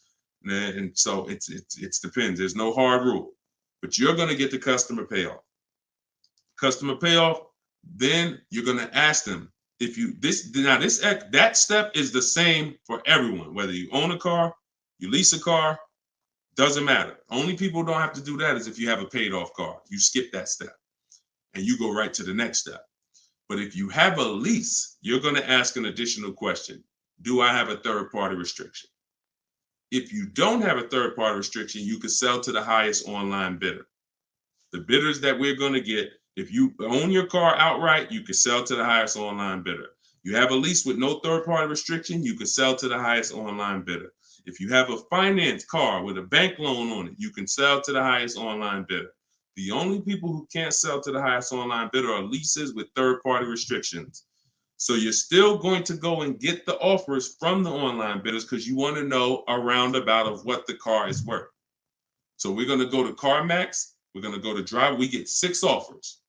This is the equity assessment laid out in my book, step 2. When you do this, you're getting CarMax offers, Driveway offers, Carvana offer, Kelly's Blue Book Instant Cash offer, AutoNation Sell My Car, and Car Guru Sell My Car. When you get to the point where if you lease, just pay attention. See, there's a lot of details. This is why I say when y'all are trying to look through all my social media videos, you don't realize what things are applicable to you and which are not. So I'm talking to 4 different types of people right now. People who, all of you should be doing an equity assessment. People who have a car that's owned outright. People that has a car with a loan on it. People that has a lease, no third-party restriction. People who have a lease with a third-party restriction. So you have to take the nuances and say, all right, that part was for people with third-party restriction. This part is not. I don't have a third party. So when you call and you get a third-party restriction, you need to take a different route to sell. But everyone's going to get those 6 offers. Everyone. Shout out to y'all tapping the screen, running the likes up, and shout out to the sharers. Thank you to everybody that shares the broadcast. It means a lot. Tag your closest friend. So now you get those 6 offers. If you have a lease, whenever you're on those websites, it's going to ask you, is the car owned, financed, or leased? You want to put owned. Do not put lease because it triggers something in their website where it thinks every lease has a third-party restriction and they may not give you an offer. So don't do that. Now, once you get those offers, you can sell to the highest bidder. Now, if you have a third-party restriction, we're going to take those offers. We're going to kind of see where those offers are, kind of get an estimate, and now we're going to go and sell that car to a used car, to a brand. Let me explain it like this. If you have a BMW, you can only sell to a BMW dealer. When you have a third-party restriction, you can only sell to a BMW dealer. Now, hundreds of thousands of people around the country, they found out they had a third-party restriction. They bought their cars and resold them. The reason I don't like doing that is because you pay taxes, you pay fees, and that comes out of your profit. So if you were going to make $5,000, you buy your car. By the time you pay the taxes and fees, you wait for the title, you probably won't make anything. But when we sell direct to a dealer by getting bids from multiple BMW dealers, If I have a third-party restriction of Nissan, I'm getting multiple bids from Nissan dealers. And once I get my offers from those dealers, now I'm going to sell to the highest one because dealers don't pay those same fees. Dealers will I don't have to pay the taxes and fees. That doesn't come out of my profit. So we've had people who sell direct to the highest bidder online, depending on their situation. And we have people who, with third-party restrictions, sell to the highest bidder among a local dealership. But we must get bids. Doesn't change. We get bids no matter what. So some people say, Deshone, I use what you teach. I went on those websites. They said they don't buy leases. You didn't do what I told you to do. You put that it was a lease in there, and then no, you don't. No, you have a third-party restriction. We sell to a dealer of the same brand. We get bids from multiple dealers. That's what I'm saying. So it's laid out in my book. If you want the roadmap, if you don't want to try to remember this, TikTok bio, Instagram bio, comment section on YouTube or Facebook, or you can scan the QR code, get your book for 75% off. You won't pay the normal. Hold on one second. Let me turn this off. You won't pay the normal $97. Okay, so that's the equity assessment. When you said, Lisa Jane, I'm not sure how to start, that's the process. Because we never return a lease that has equity. We don't return a lease until we find out that there's no equity. If there's no equity, then we'll drop off the lease and we'll shop for our replacement vehicle. All right, good question. Go ahead, Dolan. Good evening. How do I narrow down the luxury brand of car desired after filling out the shopping sheet? I'm looking at cars. Once you fill out the sheet and you're looking at, you're talking about you're in the step 4 shopping. Val, you're trying to decide what you want.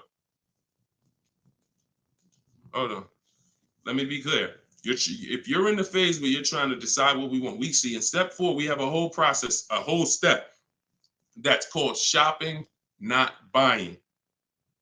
See, you need to clearly separate those two things. See, what happens when you mix shopping and buying, you go in to look at cars. If you're looking for a new car or a lease, you go in, you're test driving cars, and then you sit down, you start talking numbers. You mix the two. Shopping is deciding what you want. That's going in test driving. That's taking the kids, making sure they have enough leg room. That's doing everything to make sure. Test driving, 15, 20-minute nice test drive. All right, comparing the features, going to drive the Honda. Then I'm gonna drive the Kia. Then I'm gonna go drive everything I'm interested in. I'm not talking numbers with anybody. That is shopping. Once you have decided what you want, now we're coming home and all the purchasing is done from here. All the bidding is done right from where you're right. Like, this is where I get my cars at, right here. I sit right in front of my computer, and in 60 minutes of work, I'm gonna have bids coming in 48 hours. I'll know what the below market values are. So if you're just talking about the shopping phase, I'm on YouTube. If I'm looking for like a 3-row SUV, I'm typing in 3-row SUV. And then I'm looking at the competitors, because we're not giving enough. Look, car manufacturers do a horrible job of marketing. Horrible. There's 40-something companies that make cars that spend millions of dollars to try to get you to come see them at least. And so that's the reason why you notice when you have a car, they're reaching out to you before the car's paid off, before the lease is up, because they know once you get to the end, you're more likely to shop. That's why they try to keep you, we were reaching out to people with Mercedes 6 months before their lease was up. 9 months. Hey, Mr. Jones, if I could get you out early, would you consider it now? Hey, good news, Mr. Jones. Hey, I might be able to get you into a new Mercedes and keep your payment right around where you are, right around where you're at now. Is that something that sounds good? Okay, when can you come in? All right, not till this weekend, but you're going to have to lower the payment. This payment kind of high. Listen, Mr. Jones, look, we have several options. You're a loyal customer. You've been with Mercedes for a long time. Anytime you come, listen, I promise you, me and my manager will work hard to make sure you get a number that works for you. But the first thing we want to do is pick a car. We got a lot of nice new models. Want you to see them. Blah, blah, blah. You got to understand, if we're pulling you out of the car early, we're trying to prevent you from shopping the market, because every couple years there's new product, new technology, new features. You want to see this stuff. You want to see these cars. And so that's when I'm telling you is you're about to spend 50 grand, 30 grand, 70 grand. Take the time and treat it like if you were going into the mall to spend that kind of money. If you were walking into the mall to spend that kind of money, how would you want to be treated? Would you ever rush yourself? Would you want anyone rushing you to make a decision when you're about to make a $70,000 decision? A lot of you are not test driving enough cars. Now, with a used car, you can't test drive it until right before you buy it. So because every used car drives different. But for those of you leasing and getting new cars, purchasing them, you should be test driving everything that's in the category of a car you want. Everything.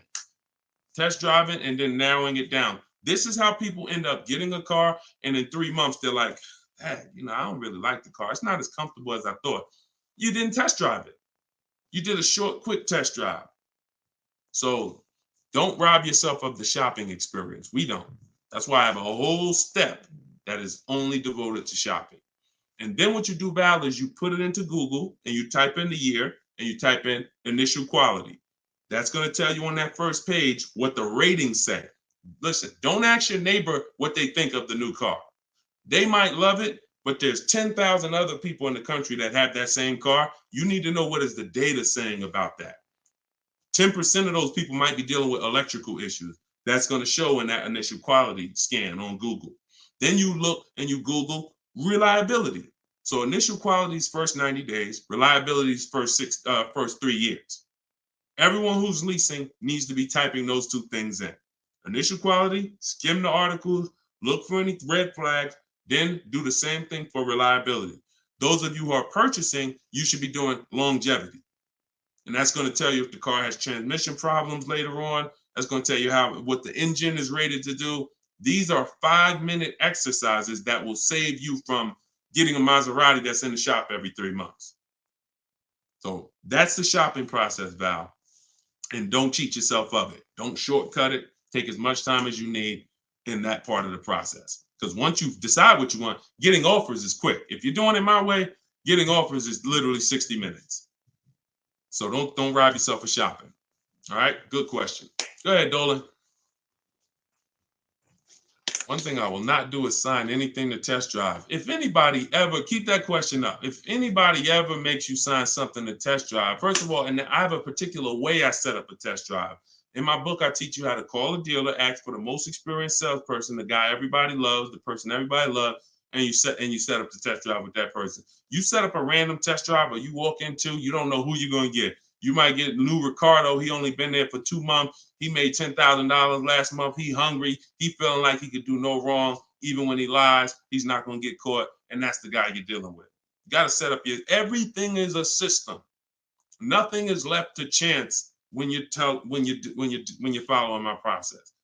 And no one who's experienced like that would ever require you to sign something before you test drive it. Driver's license, I have your information. I have your email. Okay, that's what we need. All this other stuff is just a trick to lock you in. It's ridiculous. Okay.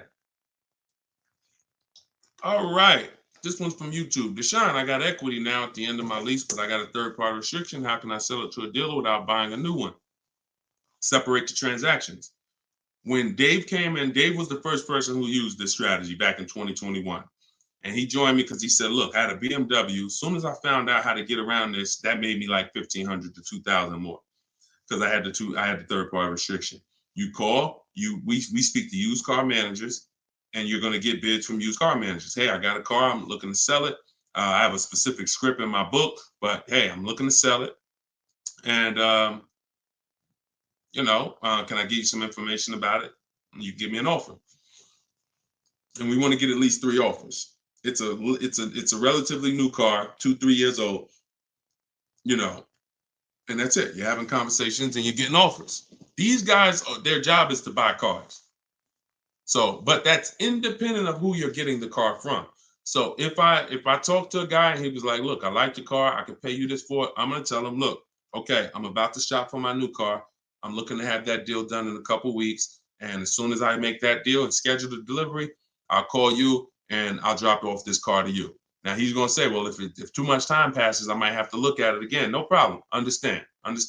If 2 months pass, then yeah, I would keep in touch with him and be like, hey, I'm still shopping. Do you need to take a look at it again? Just so the person, I'm always, anyone who's listening to me, who uses my stuff, they're always locking up equity in who they're going to sell the car to before they focus on the new car shopping. Before. Equity needs to be, because that's a bidding process. I've already gone through the bidding process. I know who I'm giving my old car to. Now I'm on to my next car. I'm on to the replacement car. I'm on to the loan that's separate. But this needs to be locked up first, because what will happen is you've been taught, don't tell the dealer about your trade till the end. Let me tell you how horrible, who's heard that advice? And I'm going to tell you why that's the worst advice about getting money for your trade-in you could have ever listened to. Hopefully you never listened to it, but who's heard, don't tell the dealer about that you have a trade until the end? Who's heard that? Okay, Adri said, I've heard that. Okay, who's heard that? Okay, SS, I see you on YouTube, me. Okay. This is a widespread thing. If you go on any of the negotiators' websites or whatever, or you see social media videos, they'll tell you, I'm gonna tell you why that's horrible. Because they're teaching you to shop a way where you are gonna negotiate your way to a deal. You're not sitting at home bidding. And then, so you're spending this time, and now you get the dealer to a price that you're comfortable with this price. Now they're telling you spring the trade on them. So what happens when the dealer doesn't give you what you think the trade is worth? What happens? Because if a dealer gave you a great price on and you don't know that because you don't have enough offers, I'm gonna continue to emphasize that. You don't know you have a great price unless you have 4 or 5 other offers to compare them to. I have a great price from you. But so now dealer says, look, I know you think your car's worth 18, but I can only pay 16. That it's max is 16. Now you're like, all right, well, listen, I'm out. Okay. Who lost there? SS, I know you walk away. I know. You lost. You just sat there and negotiated hours only to get up and walk away with no car. See, I don't know about you guys, but I'm really interested in the people who your money's just as important as your time. Time is just as important as your money. No one's going to waste my time. And I want you to have strategies where no one can waste your time. Because while you're sitting there for 2 hours and getting up to walk away, the salesman's like, okay, listen, they don't know their car's not worth 16, but whatever. Somebody else is going to buy this car. So you're going to go and do that same thing again with some other dealer. 2 hours, 2 hours, 2 hours. And I think that I guess they just know that you're comfortable spending a whole lot of time car shopping. But you don't do that. The only time you're ever going to reveal that you have a car that you might bring to the transaction is when you know you already have offers. So I don't mind once a dealer wins the bid saying, well, look, I do have this old car. I already agreed to sell it to this dealer from Kelly's Blue Book Instant Cash Offer, but if you could match it or beat it, I'll give you the car. That's different because you're not going to stop my deal. When you do it like that, no one stops your deal. No, you know what? Hey, that dealer that's paying you that's a good offer. All right, no problem. I'm going to buy the car from you because you won the bid, and then I'm going to sell the car to them. And if by chance they say, you know what, that is a car I could, my used car manager says he can match that. Great, here you go. But this getting up and walking away, driving to a dealership, only to find out I got to the dealership, they told me they had $4,000 in fees made up that they put. I just got up and walked away. You wasted 2 hours of your life that you can't get back, and you still need the car shop. So what you're going to find using what I teach, you'll never waste your time. You'll never waste your time. My time's just as important, man. I got 2 kids. I got a lovely wife. I want to spend time with them and people I love. not in car dealerships walking out. That's just me. If you like me, then we're gonna love working together. So go ahead, Dolan.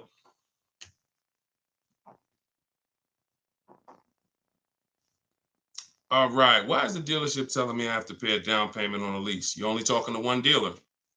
That's it. 80% dealer. See, listen, lazy shopping. And listen, I don't know you, Jamaica. I don't know how familiar you are with my stuff. 80% of dealers are overpriced. 80% of dealers are gonna lie. You're only dealing with one dealer. That's what you're gonna get. You're at the mercy of one dealer. But I'm gonna tell you something. You're never gonna get stuff like this.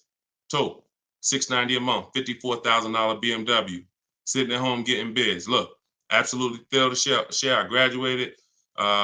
She joined my program back in 2020. Now, just so you know, I have a video program and coaching. It's the same. It's based on the book. It's 7 steps videos, 7 steps, 7 steps in the book. So, you know, for those of you who want to know about this other program, you go to my bio, you can attend my masterclass, and you can attend my free masterclass. But this is what happens when you bid. Look, when you get bids. This is my first time leasing a brand new car. Got a 2023 BMW. This was last year. Awesome lease incentive, 75 off, plus you got $1,000 off. Look, Greg, 527. Look, monthly payment, 527. You don't see down payments here. Look, Danielle, $550 a month with first payment down. That's it. Included maintenance, gap insurance, all the fees. Look, we could do this all day long. This was Bonita in the middle of the pandemic. Middle of the pandemic, while people were paying $5,000 and $10,000 over sticker for Telluride. Look, I got my got my dream vehicle, 2023 Kia Telluride. Got that in December 2022. Bids, 600 down, 600 a month. That was a 1.25 lease. I remember when she got it. And I always show that because people were out there, oh, there's no deal. People have been saying that for years. People have been saying that to me for years. Deshone, there's no deals out here. Somebody probably wrote that in the comments. I'm sure that's one of the questions. Sean, it seemed like it's no deals out here. And listen, no strategy, no deals. Strategy, great deals. So one of the things we're never going to do is listen to what one dealer says. 5 dealers, 5 offers. You could do it your way, manually, or you could do it my way. It's up to you. But you get 5 offers because 4 are overpriced. That's the numbers. Okay? And that's how you guarantee when you drive off with a car that you paid the lowest price in the market. You can't guarantee you paid the lowest price in the market when you only got one price.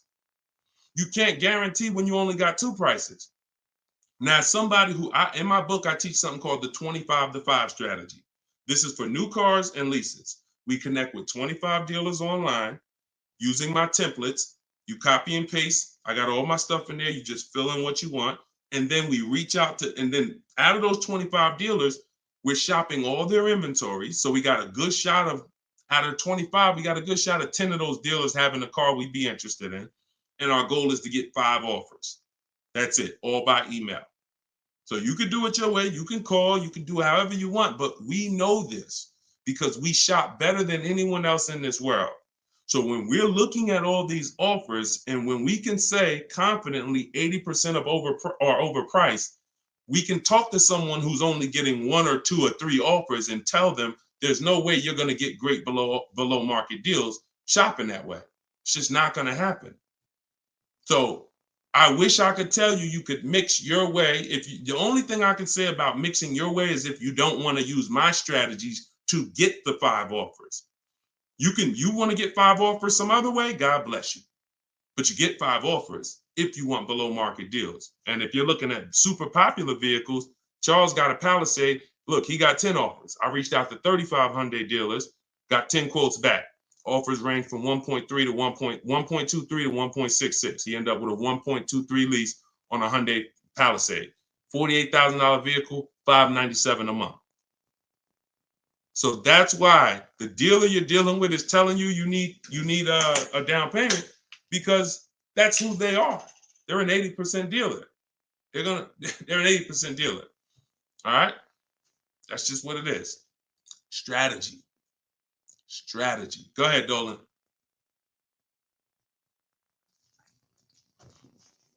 All right. TikTok.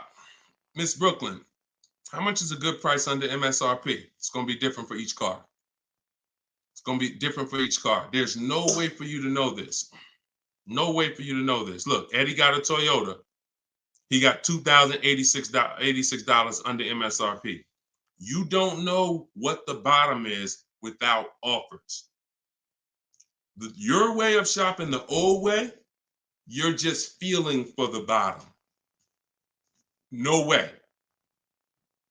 And I'm showing you all of this so you know. Look, Kimberly got $20,000 off of Maserati a little while ago.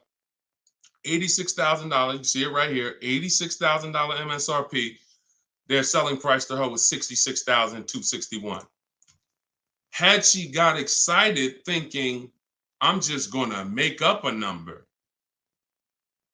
I'm just going to, if I could save $7,000 off this Maserati, that'd be great. We don't pick what the bottom is. We get enough offers and it reveals what the bottom is. You get a bunch of offers on a Toyota Camry, the lowest offer, $2,000 under MSRP. Now, Kimberly, Maserati, that car, 20 grand off. Look, Sean, $20,000 off his F-150 Lightning XLT. Look, MSRP 73, dealer discount 4,900, 15,500. Now, just so y'all know, the 80% dealers are not even going to tell you there's a $15,500 rebate. So don't think he was just looking at a bunch of offers and everyone had a $15,000 rebate. Some people tell you, okay, there's $7,500 in rebates. Some people tell you it's $2,000 in rebates. If you're sitting in front of them, what do they have to tell you that for if you don't have, you're not going to shop. The statistics show, unfortunately, average people are going to shop 2 dealers. That's statistics. That's something that we're trained on. 2 dealers. So if you're going to shop 2 dealers and you're going to shop like the average person, why the heck am I going to tell you there's a $15,000 rebate on this vehicle when you're sitting in front of me and we just negotiate? That's what you're going to get. So it's no way for you to predict where the bottom is. Look, it's no way.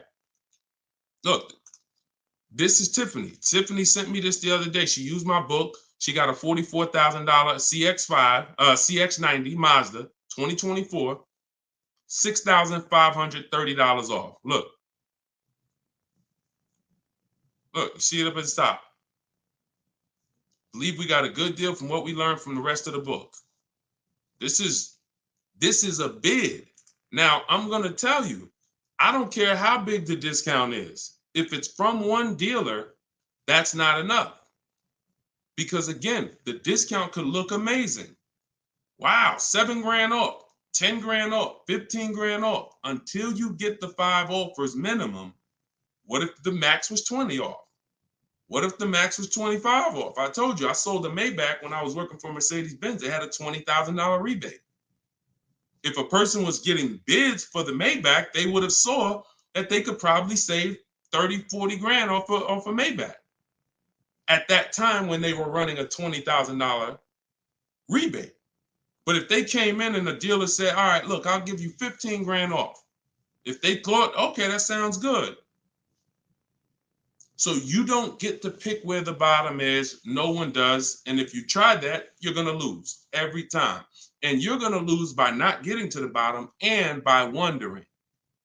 See, that buyer's remorse, that's wondering. Was that really the bottom? You think we could have got more money off? That's buyer's remorse. We never have that. I want you to never have that. And when you sit at home and you let these offers come to you and you look and you see 5, 6, 7 people bidding for your business, you'll never wonder. You'll never wonder again. That feeling of in your gut of, oh, I hope I'm not getting ripped off. Oh, I hope this is a good price. That's a thing of the past. You'll never have that. Okay? And you deserve not to ever have that. Stop shopping the old way. Okay? Go ahead, Dolan. Very common question, too. Yep, you did the work. This one's Nita from TikTok. Instagram, I don't see enough questions over here. Instagram, I see a couple of y'all on, but I don't see any questions. Can I oil you up? Okay, we got to get my battery. You always got some weirdos popping up. That's why I'm going to let Dolan pull in the questions. Sometimes I'll be reading and we get just... Good. All right, so Nita from TikTok. Should I be worrying about the cost of insurance when buying a car? I would... Look, insurance is insurance. I would use a site like Insurify or Jerry, the Jerry app. I would use a site that shops multiple companies. Insurify shops multiple companies. And, you know, some of the smaller companies that don't have the big budgets, you know, some of you go to insurify.com tonight, you might save money. So you need to, you know, and I'm not endorsed by Insurify right now. I just believe in the product. Look, I believe in anything that gets my favorite two words, multiple offers. Because that's how we buy everything else. That's how we buy TVs. That's how we buy electronics. That's how we buy groceries. You go in, you want some potato chips. You got 30, 40 companies competing. You got, you know, spaghetti sauce. 10 different companies competing, trying to sell you. Oh, we're on sale this week. Blah, blah, blah. It's always multiple offers.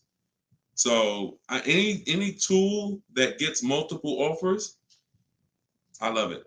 So Insurify.com or the Jerry app. Yeah, insurance is insurance. Jay Love, how's the market looking? Watch the earlier broadcast. We answered that. That was pretty much, I think that was the first question in the show. So you could go to YouTube, watch the rebroadcast, and you'll see the answer to that question. Go ahead, Dolan, shoot that next one out.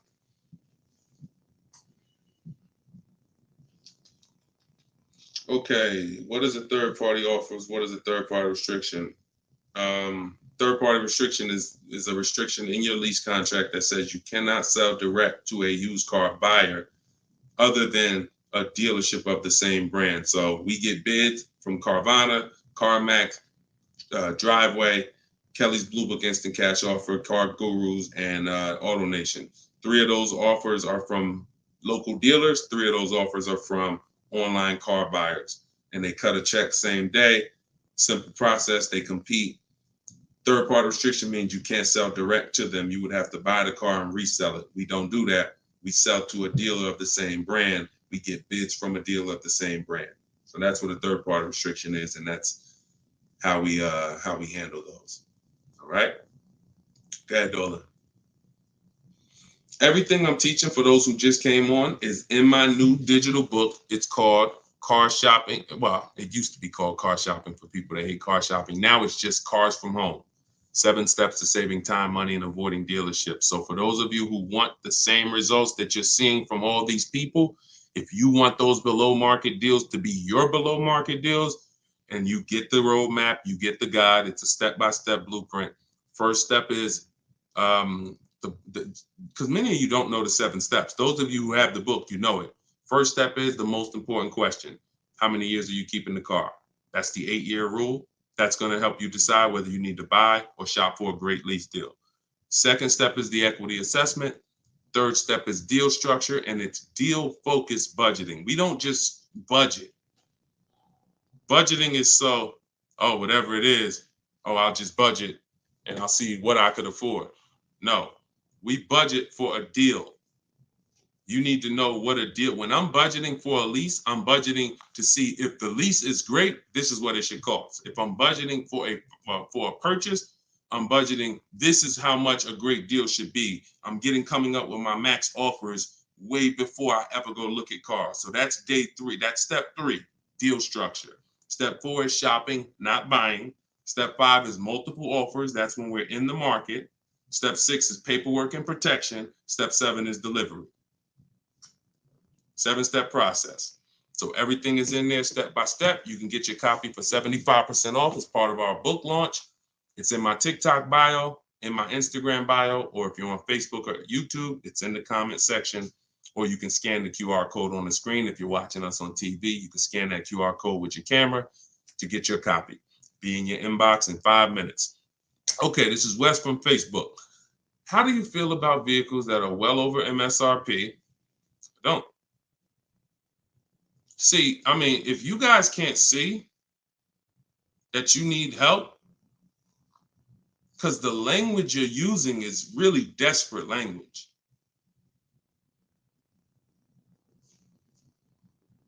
I really don't know, like, because here's the thing. You're walking into dealers because that's all you know to do, and you're saying that stuff. Vehicle I'm interested in selling almost 20 grand over MSRP. I remember when the new Broncos came out a couple years ago during the pandemic, and people were paying 10 grand, 20 grand over MSRP for them. And when our first person got a Bronco with no markups, everyone who paid 10, 20 grand, 5 grand, 2 grand over at that time, money's out the window dealing with 80% dealers. And then you go in and you say this stuff that just works against you.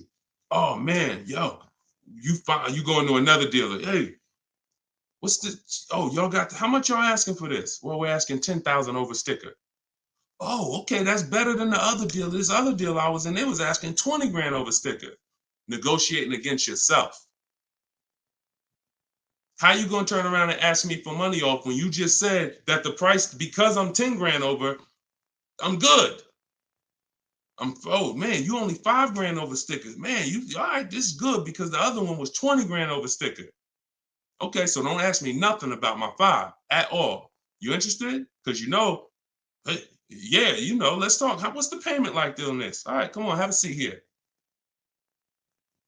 This is you going out with the cleaver in your head. I don't know how else to tell you. Like, sometimes I'm nice. I'm a nice guy. I wouldn't be doing this if I wasn't a nice guy. This is what God put me here to do. But I'm telling you, you're sheep to slaughter. If you don't learn this strategy, you are a sheep to slaughter, and every single time you buy cars, you're overspending by that. You go out right here.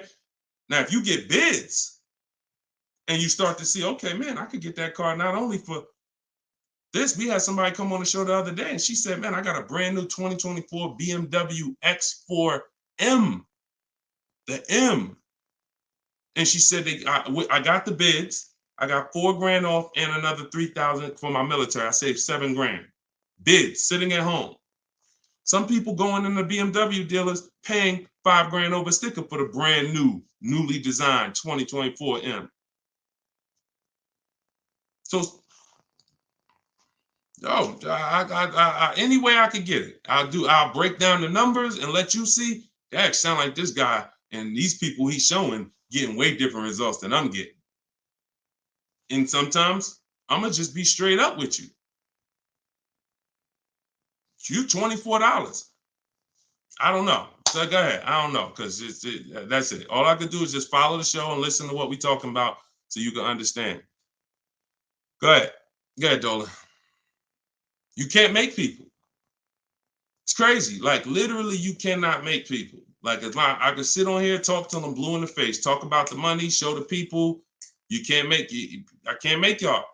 So only the minority of people who are like, yo, you know what? This dude, I've been public for 3 years. If what I was teaching wasn't working, if I was scamming, if people were getting my stuff, we wouldn't be 5-star reviews. We wouldn't have 2 million followers. It would have came out a long time ago. I've been doing free master classes for 3 years. This would have been out by now. So understand, I'm fighting for your money. I'm fighting to protect your money. And I never had a book for $24. The least expensive way to work with me before my book came out was $397. I'm gonna let that sink in. The least expensive way to work with me prior to my book coming out was $397. And people didn't bat an eye. Some of you have been in my master classes. You've been in my free master classes. You know, oh man, I can't work personally with Deshone. I can't get his step-by-step strategies until I invest in his program. All those people that y'all seeing been investing in my program since the pandemic. I never had something for $24 that you could get everything I teach. It took me everything because I priced the book at $97. I said, it's not fair. It's not fair that I'm going to help you save thousands and thousands of dollars and I'm charging the same price for daggone books that are talking about wizards and fairies. That's not fair. But, I got to be obedient. God told me to do this, I'm going to do it. I don't know how long I'm going to do it, but for now, You can get your book you can get your book for 75% off in my TikTok bio, in my Instagram bio, in the comment section, YouTube and Facebook. TikTok, is it better to get a car loan from a credit union? No, we use a process. Everything we do is bids. So if you're new to this, we use a process called the bank bidding war, where it's 3 rounds. So before we look for a car, if I'm looking at a Honda, first thing I'm going to do is see, does the Honda I'm looking for have any special interest rates? 0%, 0.99%, 1.99%. That's going to eliminate my needing to shop for any bank loans, because a special subvented interest rate is like a finance rebate. They're giving you rebates in the form of financing. So no one can compete with that. So once I do round 1, if there's no special interest rates, now we start getting our bids for the car. Or if I'm looking for a used car, we start, shopping the marketplaces, narrowing it down to the ones that are going to be the best value. And then once we see who wins the bid, we find our car, we lock up that car, and then we go and we start round 2 of the bank bidding war, which is going to be our credit union, our banks, online lenders, going online and letting everyone access our credit with a hard pull. Because if you do this right, this weighs on your credit just like one hard inquiry. So if one hard inquiry drops your score 10 points, you could have 20 hard inquiries in this 48-hour period, and it's going to drop at the same 10 points. So we do that, and whoever gets the best rate, whoever makes us the best offer from round 2, then we call the dealership and we give them an opportunity to beat it, and that's round 3.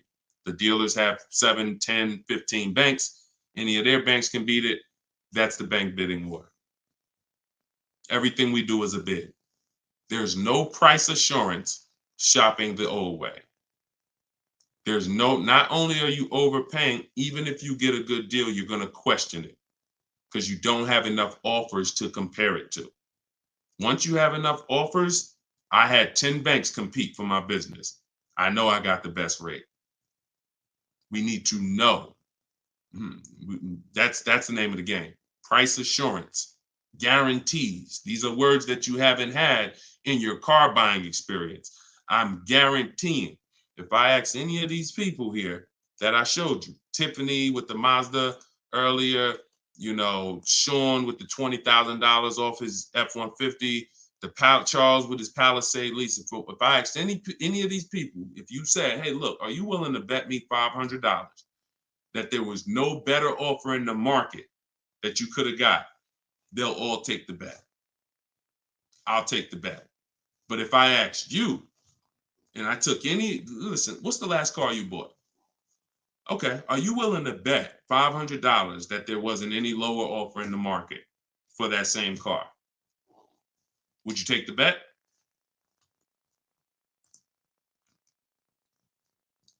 No price assurance. No price assurance. Price assurance only comes through multiple bids, multiple offers. All right. All right, y'all. I think we're going to wrap. Thank you, Nita. I'm glad you enjoyed that. We've been on for about an hour. It's our 7 p.m. show. You may see the rebroadcast. Well, we'll see the rebroadcast. You can invite your friends to the rebroadcast. We play them throughout the day on all our channels. Everything I'm teaching is out of my book. You guys know that. If you want to attend my free masterclass, we have a link in the comment section for you. It's called Everything You're Doing Wrong, Buying, Selling, and Leasing Cars. It's about an hour. So you could go there. Hold on. We're going to wrap, Dolan. Man, I'm tired. I'm tired, man. We'll wrap an hour and 2 minutes, man. Everybody can come back, join us on another live show because we got tons of questions. We could never get through all the questions. Once the stream starts heating up, we can't get through all the questions. So if you want to attend my free masterclass, it's a link in the comments, or if you're on Instagram, there's a link in my bio. You can attend. It's an hour long, and then we do Q&A after. And then if you, of course, want the book, you guys know where it's at, in the comment section or in my bio. Other than that, I'll see you all on the next show. Shout out to everybody who joined, and it was good to see you all. All right, I'll see you all on the next stream. God bless you.